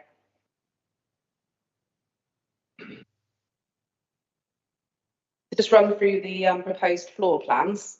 This is the block at the front, block A, which is all dwelling houses. This would be the floor plan here. You can see it's 2.5 stories. There's some rooms in the roof here. And this is the floor plans of block B, which is the flatted scheme. So the main difference between this scheme and the appeal scheme is the ground floor of block B, which has been reconfigured to accommodate 6 additional flats. They're all still two-bedroom flats, and they all still meet the space standards, the nationally prescribed space standards. So they are smaller, but they're still adequate in terms of their size to meet the needs of the occupiers of those units. We don't have any extra policy provisions to make them larger, and in a way, the addition of the 6 units makes the best use of a previously developed site. This is the floor plans for the block of flats. This is the first and second floor with the flats there, all self-contained. So moving on to the elevations, one of the concerns with the scheme that went to appeal was the appearance, particularly to do with the design of the front block here. So there was concerns about materials and scale. This application has been revised slightly to remove the buff brick, which is not very characteristic. So it'll all be red brick, stone, which will be subject to conditions. All the materials will be subject to samples of materials through condition, and then painted render on the block here on the side. So it's a good mix of traditional materials. The appeal inspector didn't find fault with materials proposed and said they would be locally distinctive. You can see that compared to what the site looks like now, it would really present an active frontage to the car park and would be much more welcoming in terms of its appearance than the present situation. This is the sideway view. This is looking towards the site from coming up the hill from New Road. Yeah, it's New Road, isn't it? Apologies, thank you. And that would be stone here, which would be attracted in stone. And this is the other side from looking towards from where the care home is, where you'd have the rendered unit slightly set back with a curve, which would be quite attractive. So this is the elevations for the block B at the rear of the site. It's obviously a flatted element of the scheme, which is slightly more modern in its appearance and doesn't reflect quite so much the frontage of the site. In terms of its appearance, apart from a very slight, which we couldn't really tell the difference between change in the eaves levels, the elevations are the same as the appeal scheme that was before the inspector, and we haven't raised concern previously with this element of the proposal. This is some sections through the site. It's comparable in scale to the surrounding buildings, which are mainly 2.5 and 2-storey. There is some vegetation proposed. There's a landscaping scheme, so it'd be softened through planting. There's basement parking proposed below to block B, where the site slopes down, so there'll be some additional parking here. And that was the same as the appeal scheme, and the care home scheme also had ground basement parking. In terms of the key considerations, the location of the development is considered to be highly sustainable. It's a brownfield site which has previous permissions for very similar development. In terms of the neighbourhood plan, policy, let me just get that right. So policy SFHE2 does state that slightly smaller sites rather than large scale sites can be beneficial in terms of its fitting into the character and grain of the settlement. And officers consider that the scheme broadly conforms with the provisions of the neighbourhood plan in that respect. So affordable housing, the policy in the local plan that relates to affordable housing has provisions for developers to be able to submit viability assessments if there's issues in terms of delivery of affordable housing. So the applicant in this case presented a full viability assessment with the application. This was, we liaised with the district valuer on this to come to an agreement in terms of how viable the scheme was. And this has come out with a reduced amount of Section 106 and affordable housing contributions. In terms of the policy context, policy 8 of the local plan, which applies to affordable housing, does allow for that provision. And I think it's with the intention of ensuring deliverability of sites, having regard to viability considerations. I just wanted to note that this isn't the case on all sites that we look at, that viability is reduced to zero affordable housing. There are some significant costs involved in developing this site. It's brownfield, it has contamination that needs to be dealt with, it had demolition costs, and also it has the configuration of the underfloor parking, which adds to the build costs. So all of those combined has resulted in the situation we have now. I just want to reassure members that that's not the case on all sites, and we do look at this with great probity in terms of drilling down into the figures, and the district value will come back and test those figures. We had a site very recently where the developer said that it was not viable, and the district values come back and disagreed and said it's fully viable on that site. So just to give some context, we don't just take it as face value. We do look into that significantly. So we've got a bit of a lighting problem. In terms of the contribution, because it has been reduced to £24,000, the planning officer dealing with the case spoke to the town council to see what the priorities were, because splitting that amount over every priority may not have too much impact. And the town council do have a current strategy for their destination play, and it's proposed in the heads of terms that the whole amount would be afforded to destination play within the Shaftesbury area, with the understanding that people from this development would use those facilities and have an impact on those facilities, and it's therefore considered to be still compliant in that respect. In terms of the design and impact on the character of the areas, I've explained that that's been looked at, and the concerns that were raised previously were not found to be persuasive as appeal. Officers consider that the development would have a positive impact on the character and appearance of the second of the conservation area and surrounding listed buildings. In terms of drainage, there's no objection from our lead flood authority on the scheme. There is a specific solution that's required on the site in terms of drainage, but it's considered to be safe and can be secured through condition. In terms of impact on neighbouring amenity, the scale is considered acceptable. There'll be no overlooking or overbearing occurring as a result of the scheme. There's no highway or transport safety objection, and Steve will comment on that further shortly.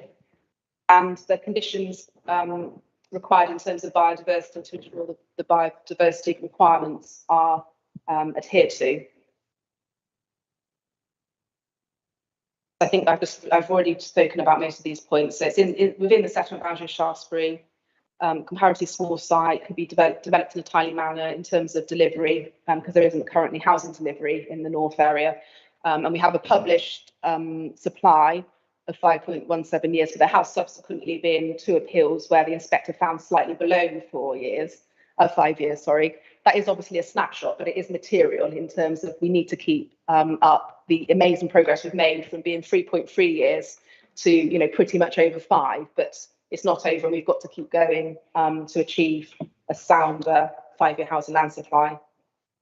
So I talked about there being 2 extant permissions, and it would contribute to our housing delivery.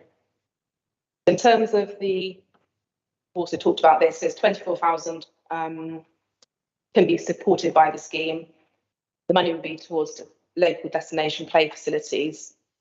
The Section 106 is being worked on currently, and the applicant's willing to enter into that. And it's just material that the previous scheme at appeal didn't have any contribution or any Section 106, so it's a slight improvement over the scheme that could be constructed. So I talked about that, just skip over that. Yes, just a note on what the inspector said, that there's a good levelling of enclosure to the street, a sense of continuity with the pattern to the south, direct and meaningful relationship. The street seems sufficiently varied that Block A would be absorbed without adverse effect. Okay, just quickly go through some pictures, sorry.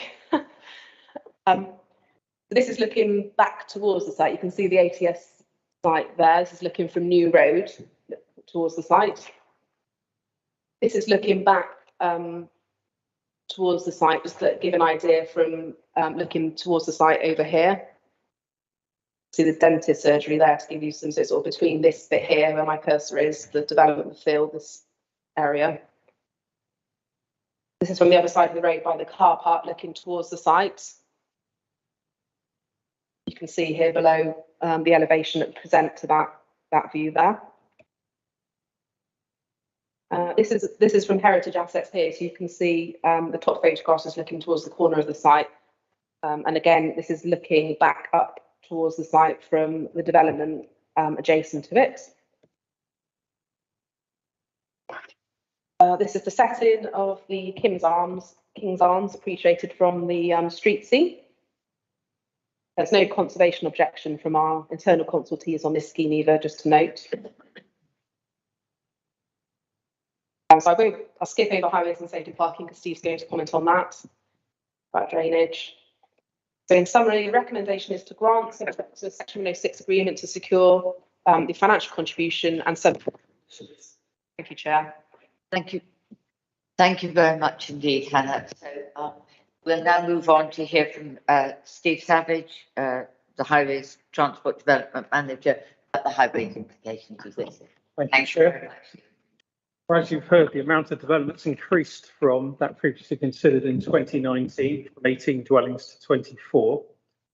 Consequently, the predicted traffic generation has increased proportionately, with the estimate being it will be between 12 and 13 movements in the AM and PM peaks. So that's effectively one additional movement every 5 minutes. Whilst this is marginally more than the scheme that was allowed at appeal, we can't consider it to be severe when we look at the guidance provided by the NPPF. It will be unlikely to result in a detrimental impact on highway safety and to the free flow of traffic on the local network. As you've heard, the development is effectively the same as previously accepted by the Highway Authority in terms of parking, layout and accessibility. It will also be noted that in 2019, when this went to appeal, the planning inspector had no concerns with regard to the highway related aspects of that proposal. Now you can just about make out on the screen there, the current proposal provided vehicular access from Kings Hill, so into the brown area you see there, which is the car park. That's an at-grade car park which provide 19 surface spaces, and then next to it you can see the Block B 16 spaces within the basement. We're happy with the level of car park provided, allowing for the fact that it is a town centre situation. Proposal will be permanently closing the access from the site into New Road at its junction with Bleak Street. replacing it with a full height curb and reinstating the footway. We did see a photograph earlier of the old ATS with the drop curb all the way along the frontage, and the footway is in very poor condition, probably because of the service vehicles that have been going along it. So we've secured by condition the reinstatement of that. We've also the access from Kings Hill, which is, so thank you, that's the existing footway you can see. You can just see beyond that the junction taking you down to Kings Hill, which is a private road. We've secured, sorry, a pain, Hannah, can you just go back to that? Sorry, slide 25 again. That's it. You can see from the access to the car park, just running south into a grey area onto New Road itself, we've secured a widening of the footway there to promote safe movement for obviously residents coming from the car park into the site and the existing residents who utilise Kings Hill. That will bring them to the footway which runs along New Road, the new section of footway which then enable them to cross safely into the car park to Bleak Street, into the facilities in the town centre. Both of these improvements have been conditioned, which you'll see on pages 63 and 64 of the report. Dorset Waste made a comment that they weren't particularly happy with the waste facilities or the arrangements made here, but it's exactly the same as was previously approved for the 2019 scheme, which they did endorse. And we were provided with a swept path analysis to prove that a refuse vehicle can get into the site, turn within the site and exit in a forward gear. So, Chair, in summary, we're satisfied that the proposed development mitigates the impact of the development by virtue of providing improved pedestrian facilities, and it improves general highway safety in the vicinity of the site, and consequently we have recommended conditional approval. Thank you. Thank you very much indeed. That's very clear and very helpful. We have two submissions to hear. The first one is Mr. Park, the applicant. Go on, sir. Good afternoon, members. Can you hear me? Yes. Yep. So as you've heard, the site in question is a vacant plot near the town centre of Shaftesbury. The site has been vacant for some time, bringing with it no economic or other benefits to the town. A scheme for a very large sheltered housing building was approved and remains extant, but for various reasons, that is not deliverable. A proposal for a much more domestic scale development was refused by committee due to concerns only relating to scale and appearance.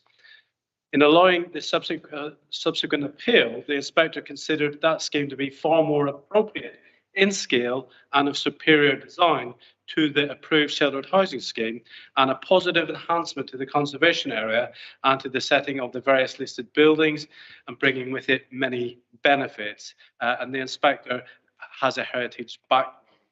The current proposal repeats that layout and design, and the only differences are internal, where the rear block of flats has been reconfigured to provide more units in a more efficient manner. So, members, the inspector's considerations to the overall layout, design and scale of development apply with equal force to this application, and members, you're all very experienced and will be aware of the significant weight that needs to be attached to such an appeal decision. The proposal must be taken, therefore, as being acceptable in character and design terms. And members, clearly, this well-designed development is preferable to the current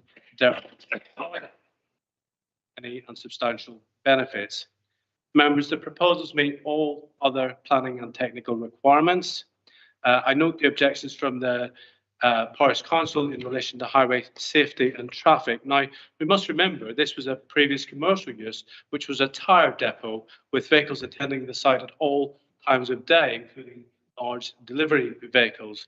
The proposed use is much less intense than any commercial use, and as you've heard, there are no objections from the highway officers. If you consider the impact on the actual highway from movements to be negligible, but there are many footway and highway safety improvements delivered as part of the development.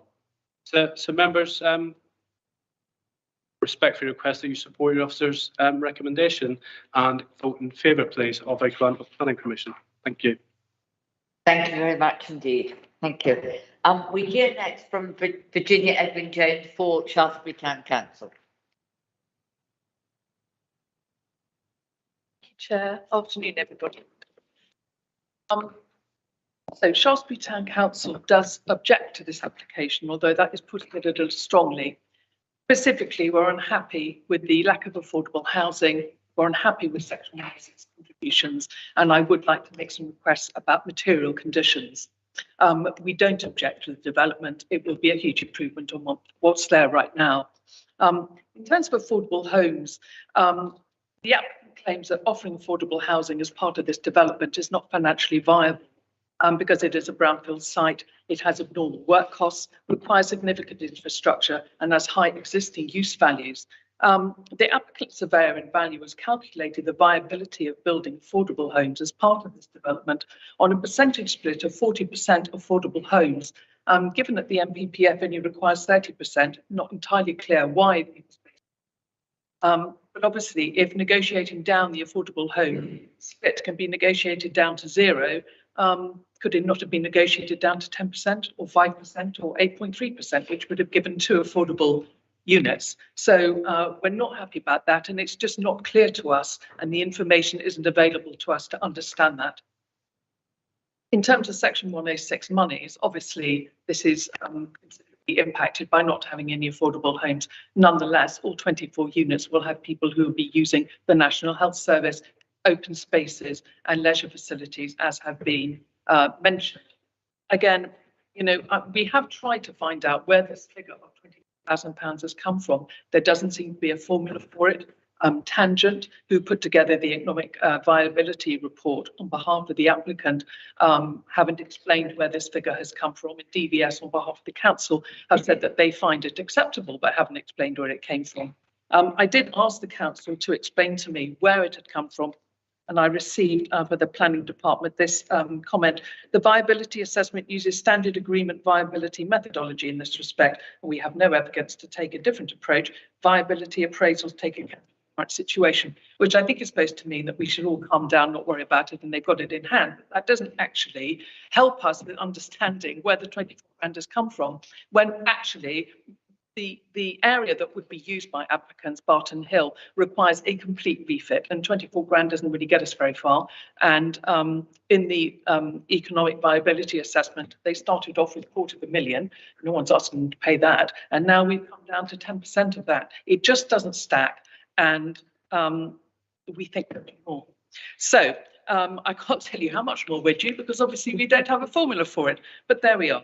Now, lastly, before I get cut off at the heat, materials. So the one benefit of this scheme is that it will reintroduce a streetscape to what is a really, and has been for some time, unattractive part of town, but it is surrounded by ashlar cut green sand and listed buildings, and we absolutely want to nail down the quality of materials, because it's very lax, slate-like roofs, reconstituted stone. There's no mention of green sand. Please can we have green sand? Please can we have slate? And your time's up, but yes. Sorry. No, that's all right. Good render. Yes, thank you very much. Yes. You want green coloured render? Pre-coloured render. Yes. Yes. That's very helpful. Thank you very much. I'm sorry to cut you off with this. Some comments then, Hannah, on the points that have been raised. I mean, we've had 3 really clear questions there raised by the, you can comment on them now, or you can wait and members will ask. Let's have some comments on the affordable housing viability, a little bit more information about how that came about. I appreciate we haven't got all afternoon to have the seminar that we could probably all enjoy, but how did it get to 4,000, and then the materials? Thank you, Jo. I don't expect you to take this in, I put up on the screen, but it's trying to demonstrate that I can't give a simple methodology in terms of how the figures arrived at, because it's a combination of many development viability inputs that are put into the viability assessment and are considered by the district valuer, who's a specialist in terms of site viability. So there will be lots of inputs that go in, and some are standard inputs. And the NPPF says that where viability is a question, standard inputs, the standard methodology should be used as an approach to assess viability. And that's exactly what the district valuer does. And that's why we instruct them to look at it. We instruct and we liaise with them. And it's not just down to the developers' viability inputs, that we don't take them at face value. So the developers' viability consultant will put in some assumptions about what they think the viability of the scheme is. Then the district valuer will come back and question that. So if the sales values look too low or too high, then based on evidence, the district valuer will look at that and say, no, this needs to change. So that's the kind of conversation that happens. And the viability assessments, the finished ones, are on the website and people can look at them. But I understand they are quite technical documents, and it may not be completely clear, you know, how it's been arrived at. But that's basically, there'd be standard inputs that were put in there, such as the developer profit, because obviously a profit has to be worked in, build costs, and these are likely to be slightly higher build costs because we are going for the Shaftesbury green sandstone and the slate and not recon stone on this. So higher quartile build costs. All of that's factored into the viability assessment, and we come up with a figure of what the scheme can support and still be what's termed viable, basically. If there's any sort of specific issues with any inputs, then that's something we probably have to go back to the district valuer on. If there's some kind of question or concern about how the viability assessment's been carried out. But that has gone through a process of the DV checking it, and we have looked at it as officers as well to make sure we're broadly happy with the inputs that have been used. And this isn't a greenfield site. This is a site that's got more complex issues to resolve, and it's not the case that on all sites across that area, greenfield sites, where there's not these abnormal costs, that we're getting this issue particularly. That's very helpful. I mean, I think I would remind members and anyone listening, of course, that the district valuer, who is key in these discussions, works neither for Dorset Council nor for the applicant. The district council sits in the middle as an independent arbiter of that, and it is Dorset Council policy to work out these viability issues in that way, because it's fair and it works. So the district councillor isn't working for the developer nor for us, but the arbiter in the middle. I don't know if members have any questions. I mean, I think I didn't understand from the town council the specific points that they were asking, just a disappointment that we had. Yes, I'm coming to it. Just in terms of the viability, are there any questions on viability? Councillor Fry. Thank you, Chair. I've heard Hannah's explanation with regret and disappointment in a way. I think we support what the lady from Shaftesbury said about all the points there. Do we ever go back? We've seen the viability and we've seen the figures from do we ever go back afterwards and look at it and say, actually, you've done better out of this development than we thought, and can we now have a bit of a retrospect money? Can you put your hand in your pocket, please? Because we missed the affordable homes bit. That's a loss to the community.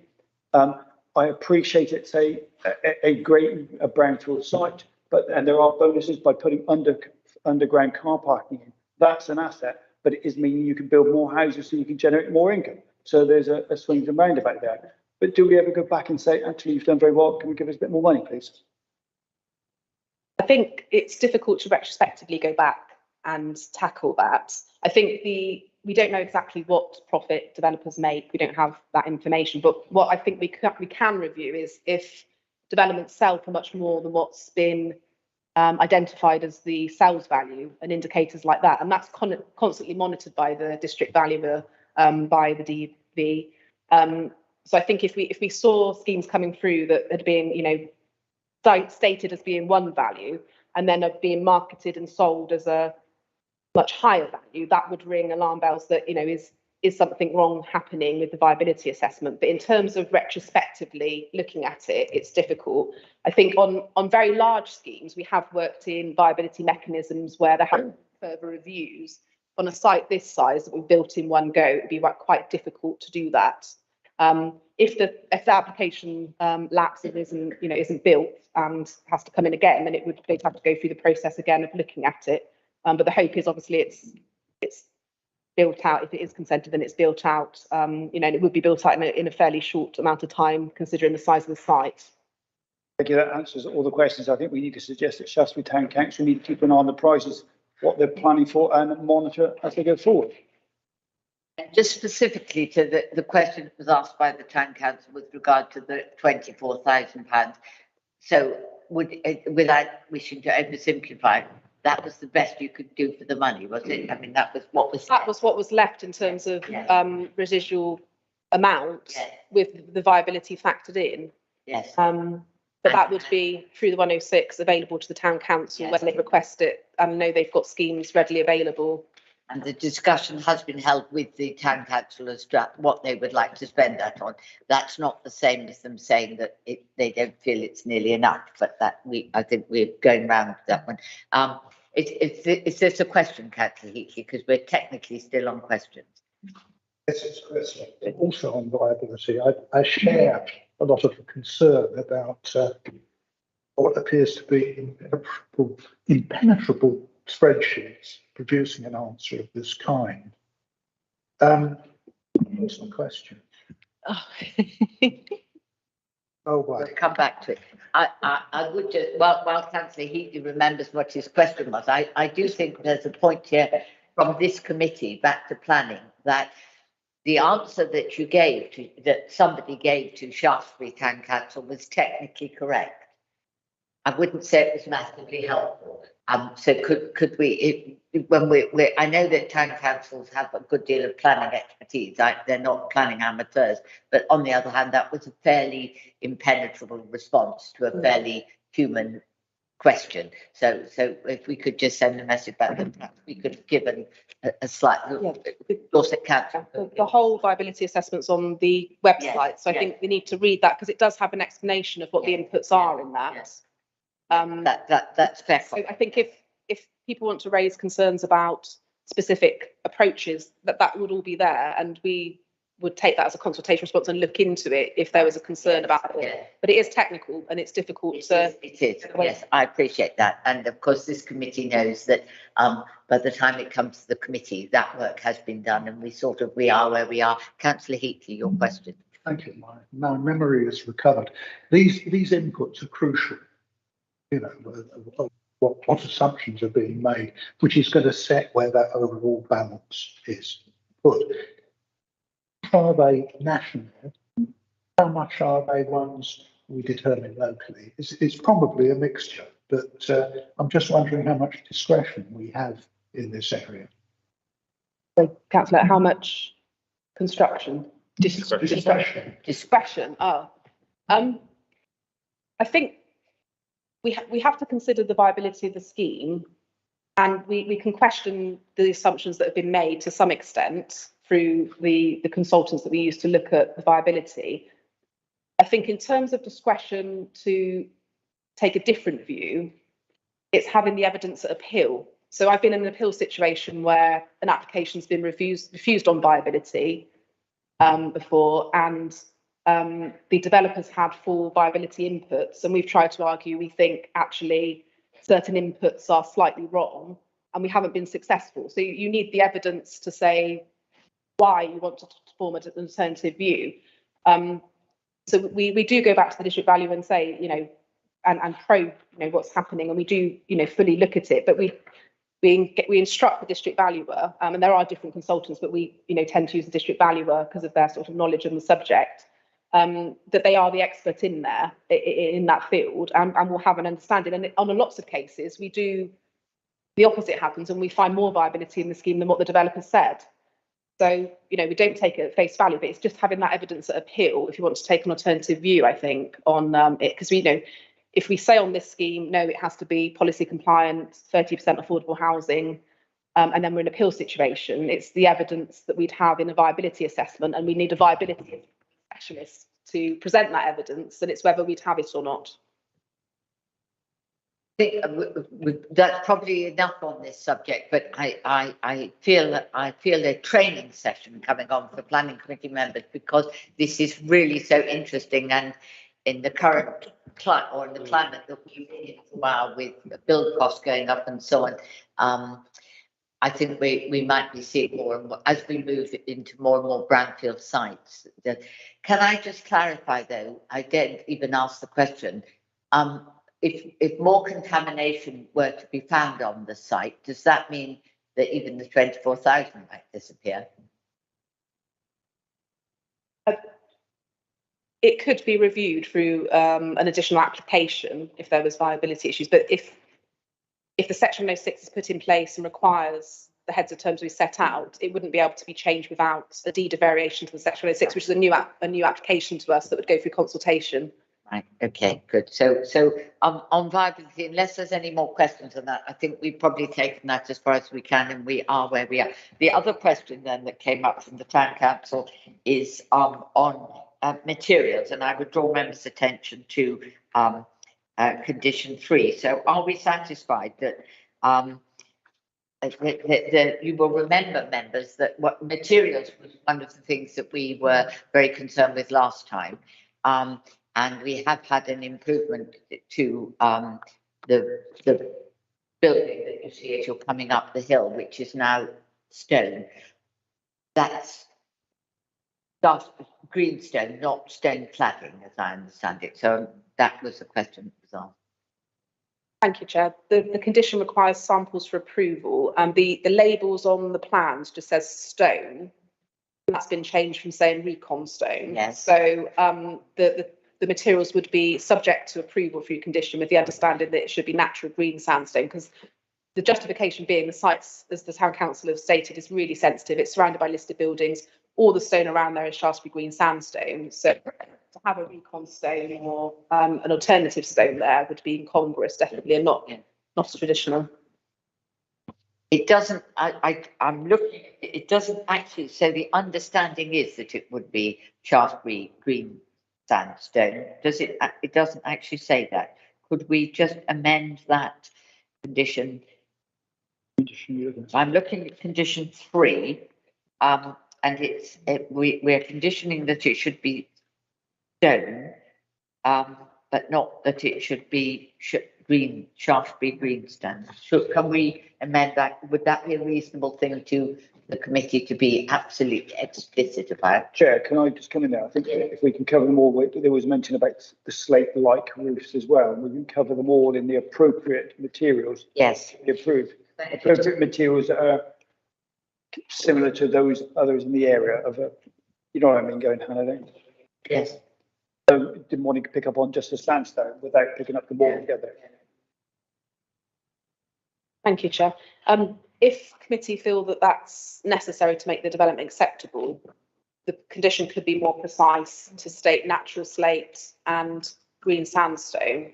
Yes, yes, please. But it has to be necessary to make the development acceptable, and I think from what I'm hearing, it's because of its sensitivities. That's right, exactly. Councillor Rideout, who want to come. Can I just also mention, as mentioned by the parish council, pre-coloured render, please, so that we don't get the examples where the render. The render, yes, yes. Leaches. Yes, that's absolutely. So painted render to be samples to be pre-coloured render.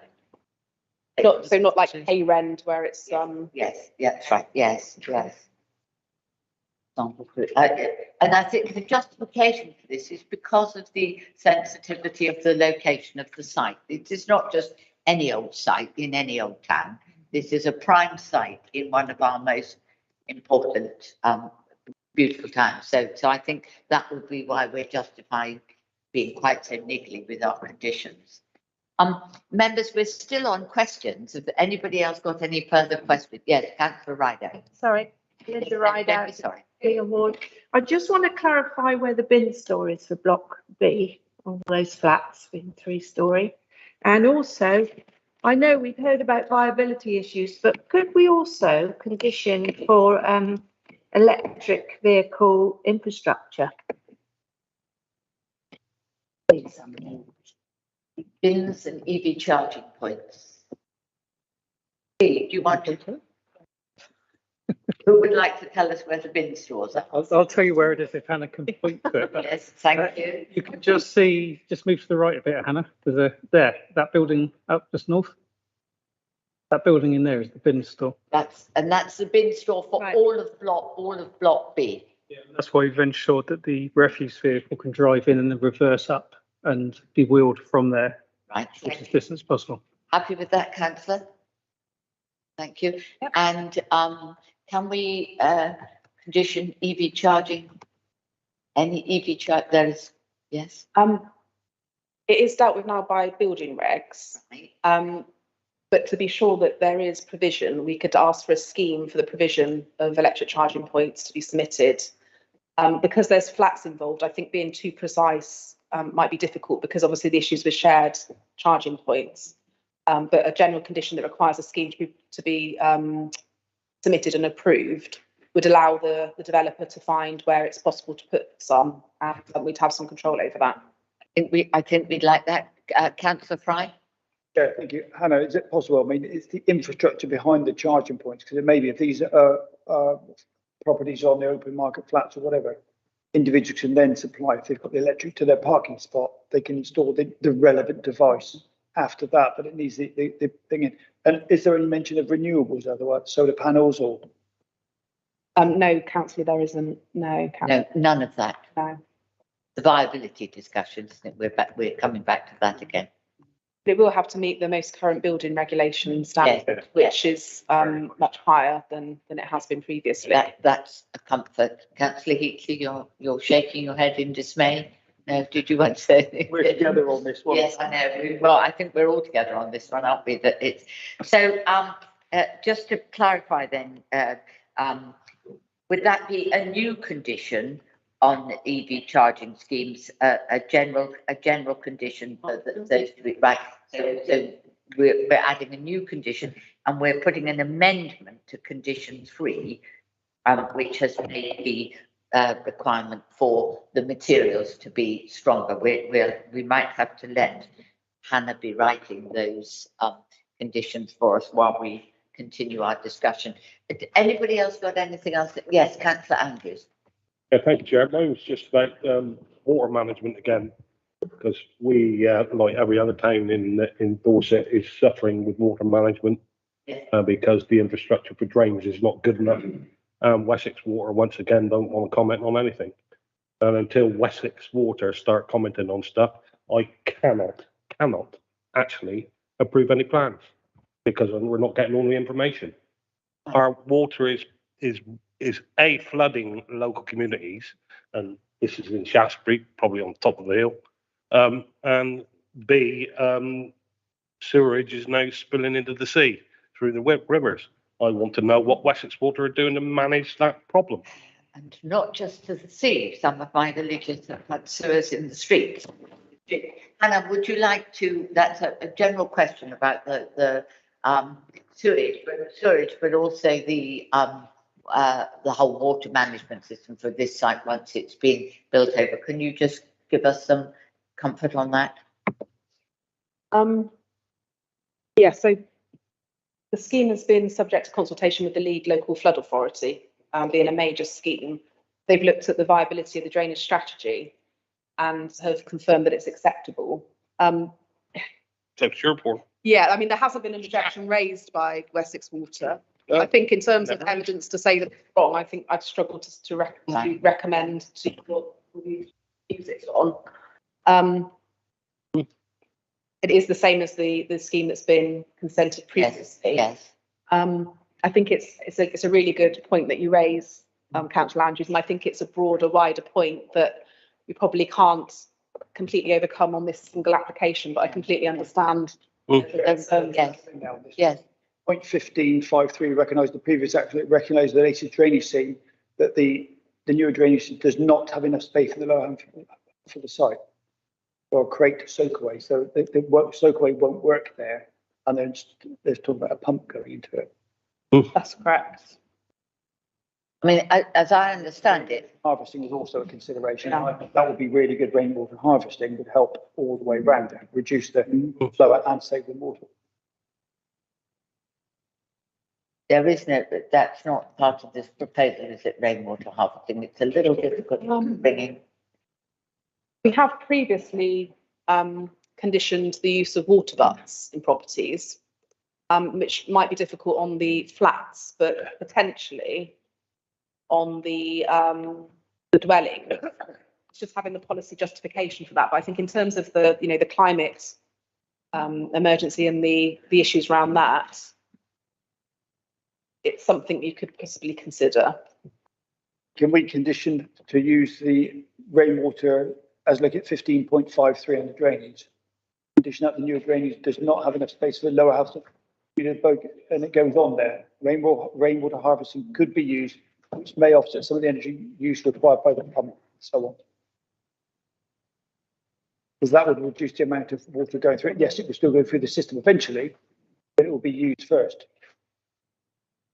And we can. I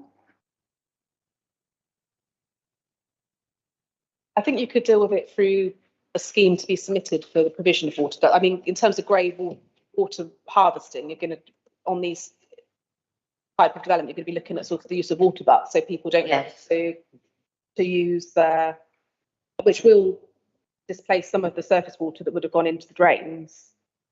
I've seen a system where a tank is installed and all the rainwater goes in that and then is reused again within the house. I think that's too prescriptive, and I'm not sure we couldn't be conditioning that. Really, we're not. It's trying to redesign the drainage scheme that's been accepted by our drainage engineers. Yes. I mean, we could. Where is the condition for drainage? I mean, what are we trying to achieve, Councillor Fry, over and above the condition we've already got? Because what number is drainage? Sorry, Chair, but my point was that I'm personally not going to vote for it. No, that's absolutely. I'm not proposing that we refuse, but No. I'm not going to vote for it. It's just not. No, I understood that exactly. I was trying to find a way. I absolutely understand where Councillor Andrews has come from. We've seen the issues in the media, the waste of water. It's disappointing the Wessex Water are not commenting, and I'd like to repeat that again for them if they're listening. They should comment by mitigating that, because I think the scheme is good. It's good for Shaftesbury and for many reasons, but we've got to deal with the problems. We can't just leave problems without finding a potential solution. I will be disappointed without a potential solution to turn this down. Do we have, Hannah, I'm not seeing a condition here for drainage. Is that because it's routine and standard? 15.54. No, that's the commentary. I'm looking for the actual conditions. I think it's 7. So the development, sorry, Chair. Yes. Development hereby permitted should be implemented Oh, and yes. how to manage in accordance with the drainage strategy revision B, the former ATS sites, with all drainage works completed prior to the first occupation of approved dwellings. I think the difficulty we've got is we haven't got precise evidence as to why this strategy isn't acceptable. We may disagree with the principles of allowing surface water into drains, yes, but I think that's a broader discussion. Broader discussion. I mean, this isn't about putting nutrients into our water. This is surface water we're talking about. The foul water will be treated. You know, we'll go. Yes. What I'm hearing from our planning officers is we probably haven't got the power on this committee to do more than we have in this condition. Is that a fair interpretation? And we probably have to trust that the people who look at the drainage scheme on our behalf. Are you happy with that? I know you're not happy with that, but we're talking about the principal thing, which I know you're not happy with, but I'm also looking at what we have to do with regard to this particular application as it is before us, which we have to determine. But we're not much as we'd like to rewrite it, make it better. Councillor Ryder, you're wanting to have a comment. Yes, please. All right. Councillor Ryder, Gillingham Ward. It feels like I've been with this site for a very, very long time. And looking back at the original application, this application we have in front of us is a huge improvement. And I really do welcome the amendments to the elevations, the materials. And I think if we could work in the conditions we talked about the render and the stone, I think I'm in a position now, balancing it all up. I would like to put this proposal forward for approval. Thank you very much indeed. So you're approving with a new condition on EV charging and strengthening of condition 3 with regard to the Shaftesbury stone and the material. Can I have a seconder? Thank you very much, Councillor Jones. Hannah, are you happy that on the basis of what the committee has said here, you're comfortable with putting the word into the new condition and the strengthening condition 3? Thank you, Chair. Just to confirm, it was the use of natural stone, Shaftesbury green sandstone, natural slate, and samples of the render to be pre-coloured or painted. So avoid a sort of a prefabricated type render. And then a scheme for the provision of electric charging points to be submitted to the local planning authority prior to the commencement of the development above level, and for that scheme to be implemented in full prior to occupation.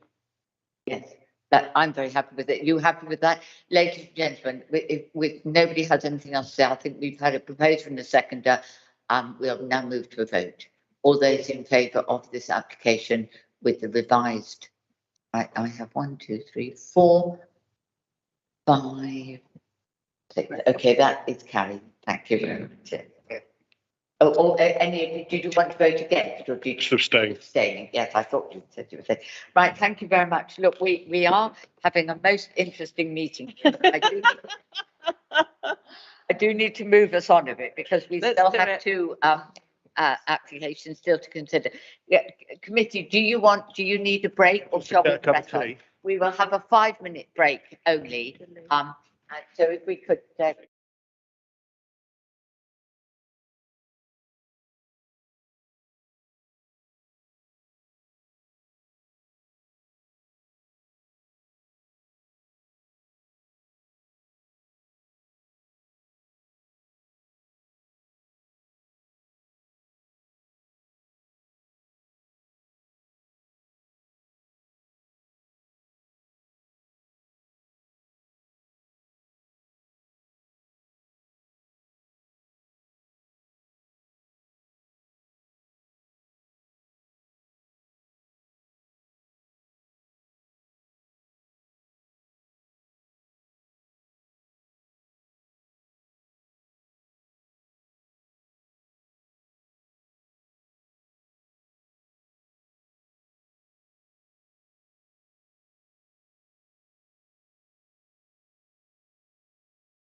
Right, thank you very much. Welcome back. Oh, are we live yet?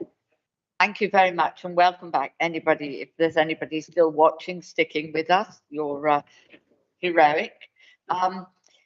Ladies and gentlemen, we're now moving on to our next agenda item, which is application PHOU 2022-02773. This is for a 2-story rear extension at Stonehouse in White Road, Gillingham. We have Colin Ted to make your presentation whenever you're ready, Colin.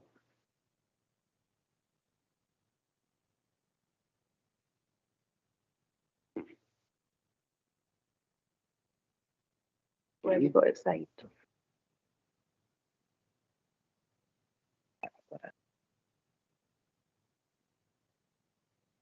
Okay, thank you. Lovely, well done, thank you.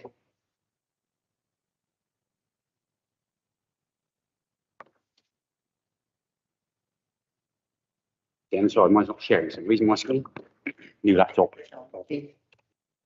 Thank you. Yes. Sorry, thank you, Chair. Thank you. Yeah, application to erect a 2-story extension to the rear of this property, Stonehouse in Gillingham. So could we put the microphone? Thank you.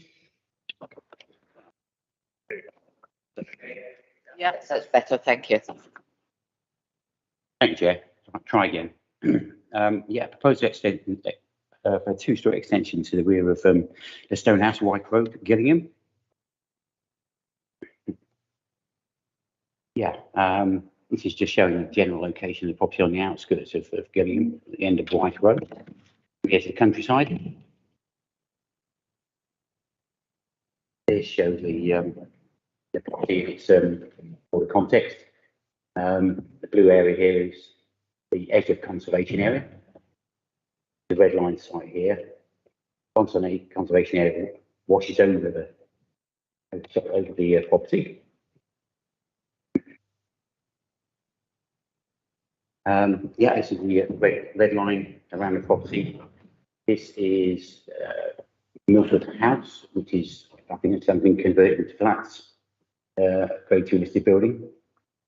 Here the grade mill here, which is the further grade 2 listed building. In terms of principal development, the no objection principle, the property falls within the settlement boundary of Gillingham, and New Zealand, obviously, including home extensive document, is subject to the material considerations below.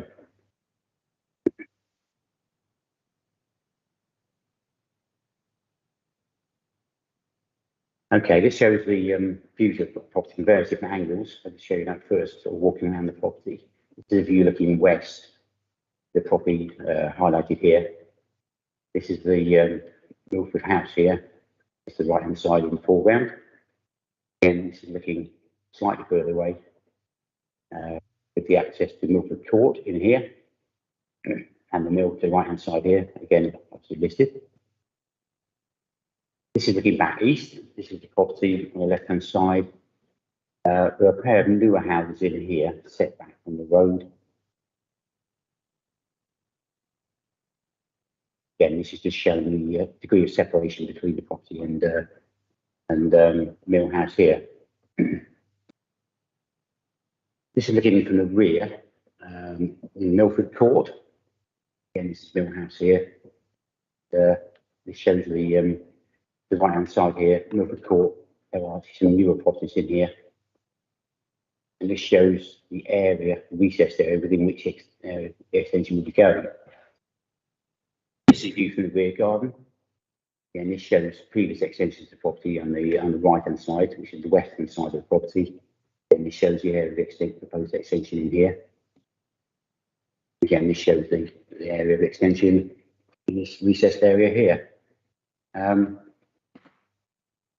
Existing plans. And the original plans are shown here. They were a contemporary design. With vertical boarding and some very large openings, but rather looking at a flat roof here, which actually projected above the height of the eaves. again, I felt looked rather incongruous. So we felt a compromise solution with this really. It was a stone built affair, rather than stone cladding, which I think the conservation officer suggested. Eaves don't quite line through, as they were supposed to be doing, but they have now shown a pitch roof with a matching pitch, match the angle of the gable end here, slate with a small lantern light area here, which I didn't feel was too incongruous, and these large openings here, slightly small openings, but still full height, but considerably more stone, which reflects the existing cottage. This is just an extract from the beginning of neighbourhood plan, shows the stone house in its broader context. It is a locally important building identified within the Gillingham neighbourhood plan. So improvements to the overall scheme, timber cladding replaced with matching stonework, pitch roof, now with matching slate angle pitch roof. It would also now be set down towards the ridge. So we felt overall it's an improved design in accordance with policy 24 and 27 of the Gillingham neighbourhood plan. Policy 26 actually, that's actually the conservation area within the town centre, so it's actually not applicable to this case, so it's just policy 24. Policy 24 is regarding design, quality, extension should not exceed the height of the existing buildings. If it doesn't now, it's now subordinate, set down. It should provide a positive face onto the road and should avoid blank elevations facing the public realm. I think from the photographs earlier, it is just marginally seen from the main road. Support will be given wherever practical to the protection of listed buildings and other local heritage assets. So we felt the improvements that were made would not impact on the broader conservation area set, and also the degree of separation from the listed buildings as well. We felt there'd be no harm to the broader heritage asset conservation area. In terms of impact on residential amenity, there are, let's say, substantial 10 metre degree of separation between gable wall and the mill house. And on the western side, obviously the modern house here is in the order of 15 metres away. So again, didn't feel there'd be any impact on residential amenity. So yes, there's no objection in principle, it's within the Gillingham boundary. Acknowledge the original scheme was unacceptable.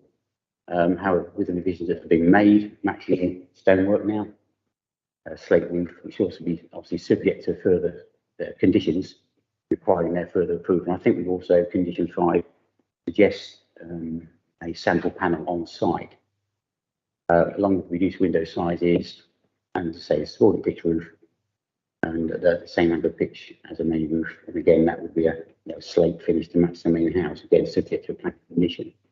Therefore, we felt it falls with the relevant policies, both the neighbourhood plan and the policy 5 of the local plan in relation to heritage assets. Therefore, whilst appreciating the town council's conservation officer's continued objections, felt that given the amendments made that it wouldn't affect the designated heritage asset, which is the border conservation area, and also obviously given the degree of spaces around the building, no adverse impact upon neighbours. So recommended for approval. Thank you, Chair. Thank you very much indeed. We have there's no highways implications, so we have no presentation from highways.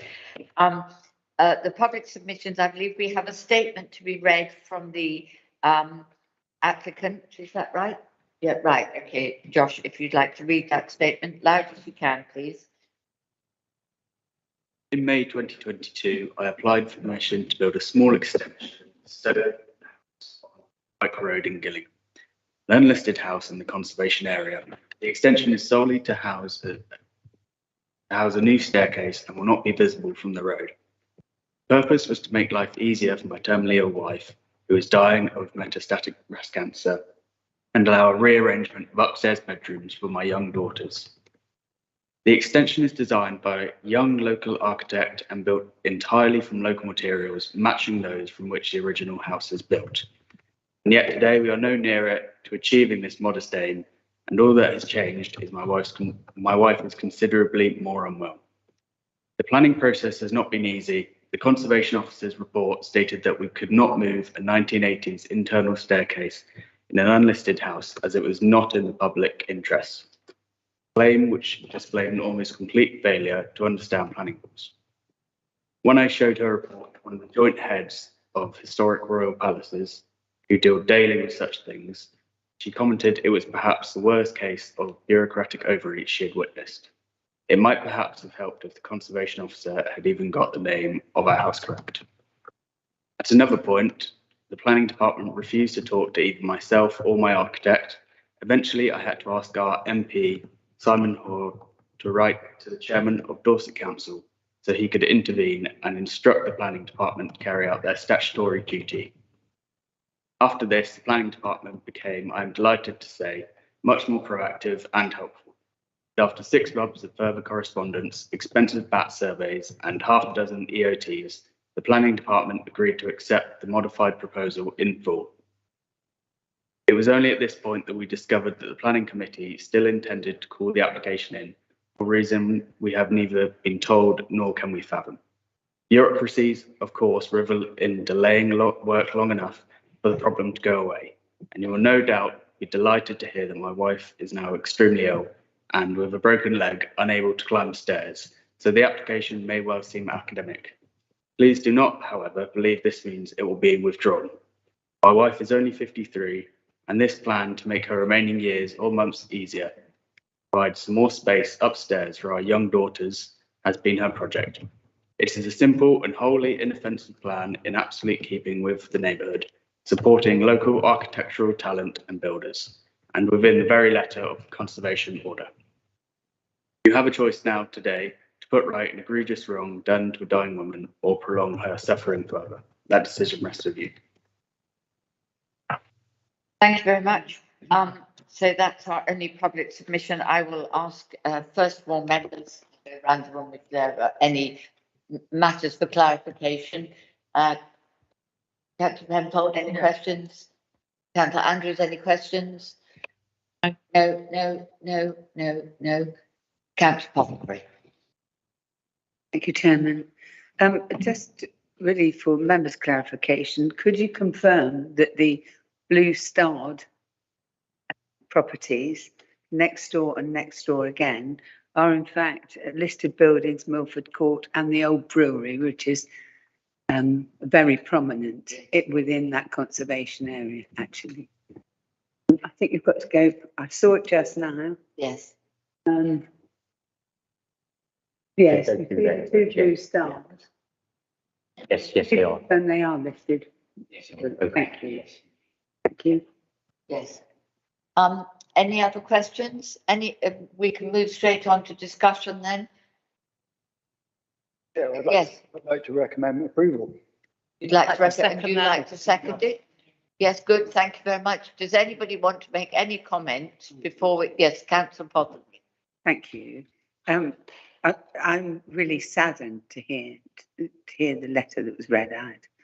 The town council, I'm sure, were totally unaware of the reason for the request to do. I know it's not a planning matter, but certainly the family have my sympathy, and they would have had the sympathy of the town council. I should say that we have very, very few designated heritage assets in Gillingham. Really, really very few for a town the size it is. But we do have quite a few non-designated heritage assets, of which this house is one of them. Actually, it's a house I know quite well. I had friends that lived there some years ago, so I do know it as such. I can only relate to you what the town council said. Nobody was against the concept here of building. It was the windows, actually. I think they felt they were just too contemporary. And you can see the proposal here from the listed heritage building next door, which is at Milford Court. They would look fact right into the side of that. And it's just such a shame. And I do think that the revised application was a huge improvement. It's just these long windows. I don't know if that shows them actually very well. I think there's probably a better one that shows the proposal. Can you see the two long windows at the side? Yes. And that's what all this is about, to be honest with you. I think because you can tell by the upstairs window on the right here, the windows in the front are all like that. I don't think they're mullioned. Latticed. Yes, but they, you know, it really is one of our best buildings in a conservation area. So that's what all this is about. It's not people trying to be vindictive and vicious, I can promise you. It's if we could just change those windows, nobody'd have a problem with any of this. But I know we're not here to redesign. So that's the issue. Yes, Hannah, do you want to comment? Thank you, Chair. Thank you. I think if the main concern is the impact on the conservation area, there's a very glimpsed view of the side elevation. And as the stairwell windows are high, tight up against the elevation of the existing building, the view is going to be quite minimal. I can just find the photograph from that from here. So you're really not going to see the windows from the wider conservation area. I think you'll predominantly see, you may see a glimpse of the, maybe a better one actually, isn't there? Yeah, this one here. So you may see a small amount, here, there's, existing vegetation there. But I think if the concern is the wider conservation area, the impact might be minimal, but there is also the setting of the listed building that needs to be considered, which is best shown from here. We'll get a view of the side gable this is from the car park area. So this used to be one building, which has been converted into flats, this listed building here. So this is a view taken from the rear parking area. But the setting of this designated asset is all encompassing. So this is a consideration as well. You will get views of the building here. That's what everybody was considering, and what the conservation officer is obviously considering too, who wasn't at all happy with it either. No, that's helpful. Thank you very much. Councillor Rideout, do you want to, the other Gillingham member, would you like to make a comment? Thank you. For them, am I able to speak? Yes, as the other Gillingham member, I had a lot to do with the White Conservation Area. I know this area really well. I live 3 doors down, actually. I know the property well. I think the Town Council, with the first application, were perfectly right to refuse it. But it's come back with a much revised, much better application. It's something that's more sympathetic to the host dwelling. It's tucked behind, it's in a recess in the rear, and you'd be hard pushed going down White Road to actually see it unless you were really, really looking for it. So actually, I welcome this, because when I was involved with the conservation area, the conservation officer then said conservation is all about conserving, not preserving. And I think sometimes we've got to have these little quirky things. It is quirky and I quite like it. So yeah, I'm happy to approve. Thank you. Thank you very much. Well, we've had a proposer and a seconder. Does anyone want to say anything else, or can we move to a vote, ladies and gentlemen? We'll move to a vote to approve this. Councillor Fry and Councillor James have proposed and seconded. All those in favour, raise your hands, please. Against? I shall abstain. Abstention. Right. Okay. That is then carried. Thank you very much. Moving on to our last. Go home now. No, we can't go home now. We've got one more left to do. It's one of ours. Right, ladies and gentlemen, we're coming up to 10 minutes before the end of our 3 hours, so we now have to take a vote to extend the meeting. Could I have somebody to propose, please? That's Councillor Potter proposed, Councillor Andrews to second, that we extend the meeting. All those in favour? Thank you, that's unanimous. So we've now got a little more time. That doesn't mean you have to use it all up. Thank you very much. Right, we are now looking at planning application PFUL 2022-06067 for the siting of the temporary classroom in the playground at Manor Park Series First School in Mellstock Avenue, Dorchester. Committee, this is before us in line with our constitution because it is on Dorset Council owned land. Emma Ralph will now give us her report. Hello. Hello. I'll put that on. Oh, There you yeah, go. all right, as long as everybody can hear me. Like Councillor said, this is for the siting of a converted container classroom on the existing playground for the use of the preschool. It's noted the fact that whilst it is a converted container, it will be done professionally and will be insulated and designed appropriately. The site is within Dorchester itself, in the south east of the city, of the town, I should say. On the eastern side of Mellstock Avenue, and it will be situated just to the south of the first school, behind the preschool. So, as shown on the screen, the first school, Manor Park First School, is this building. The preschool is in a bungalow that exists here currently, and the site of the preschool is within the red line towards the rear.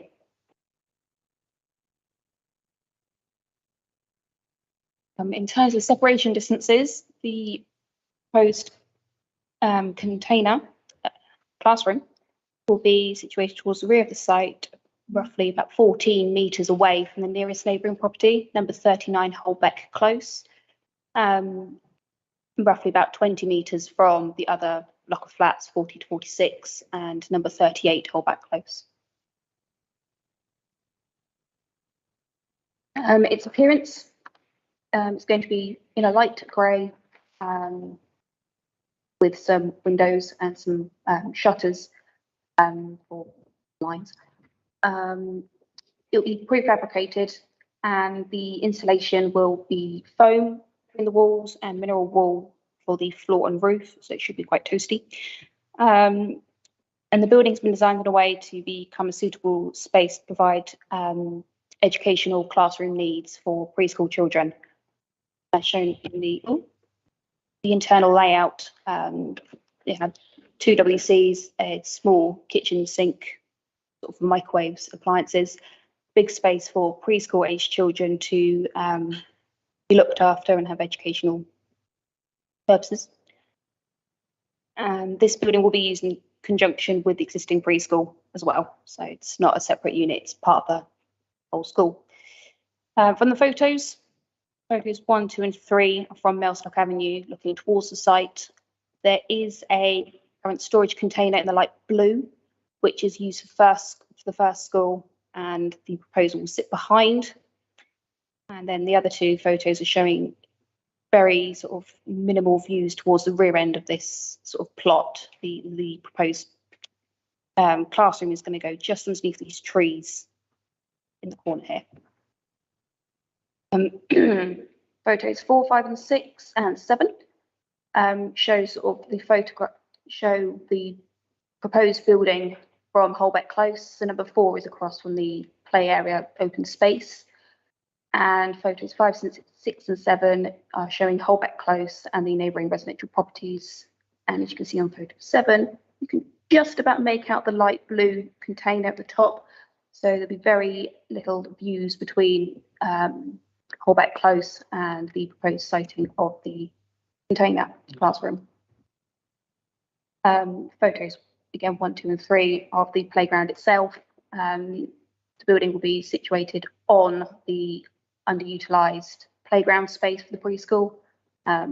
It's been confirmed by the applicant on site that this grey building will be removed, but the classroom building will go behind the blue container. Utilities and services will be connected to the main first school, so it will be joined together. And photos 4, 5 and 6 show the relationship where the building will be located and the existing bungalow of the preschool that currently exists on site. There is a tree belt or tree line, I should say, along the southern boundary, separating the residential roads from the hard-standing playground for the preschool. In terms of key planning matters, The location is acceptable because it's on underutilised educational school grounds anyway, so the erection of a classroom won't change its land use materially.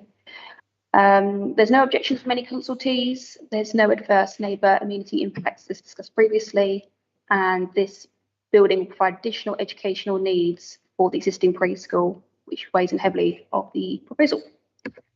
Recommendation is to grant, subject to the 3 years for the development and the plans itself. Thank you. Thank you very much indeed. Good. Are there any questions? No questions. Any comments? Councillor Fry. I propose. You can. Councillor Apothecary to second, right? Yes. I was just going to comment and say what a good solution, low cost solution to a problem that we needed sorting. So it is, isn't it? And yes, and it's important to just note in passing that though it's referred to as a container, of course, it will be a very pleasant classroom space for. We're not actually putting our children in the container. If nobody has anything further to say on this matter, we will move straight to the vote. All those in favour, please raise your hands. Any against? No, that's passed. Then thank you very much. Ladies and gentlemen, we have no urgent items. There is no except business. So I'm closing the meeting at 16:55. So we didn't need to extend after all. You got it done within your 3 hours. Thank you very much indeed. well presented. Good. Plain and simple. That was great.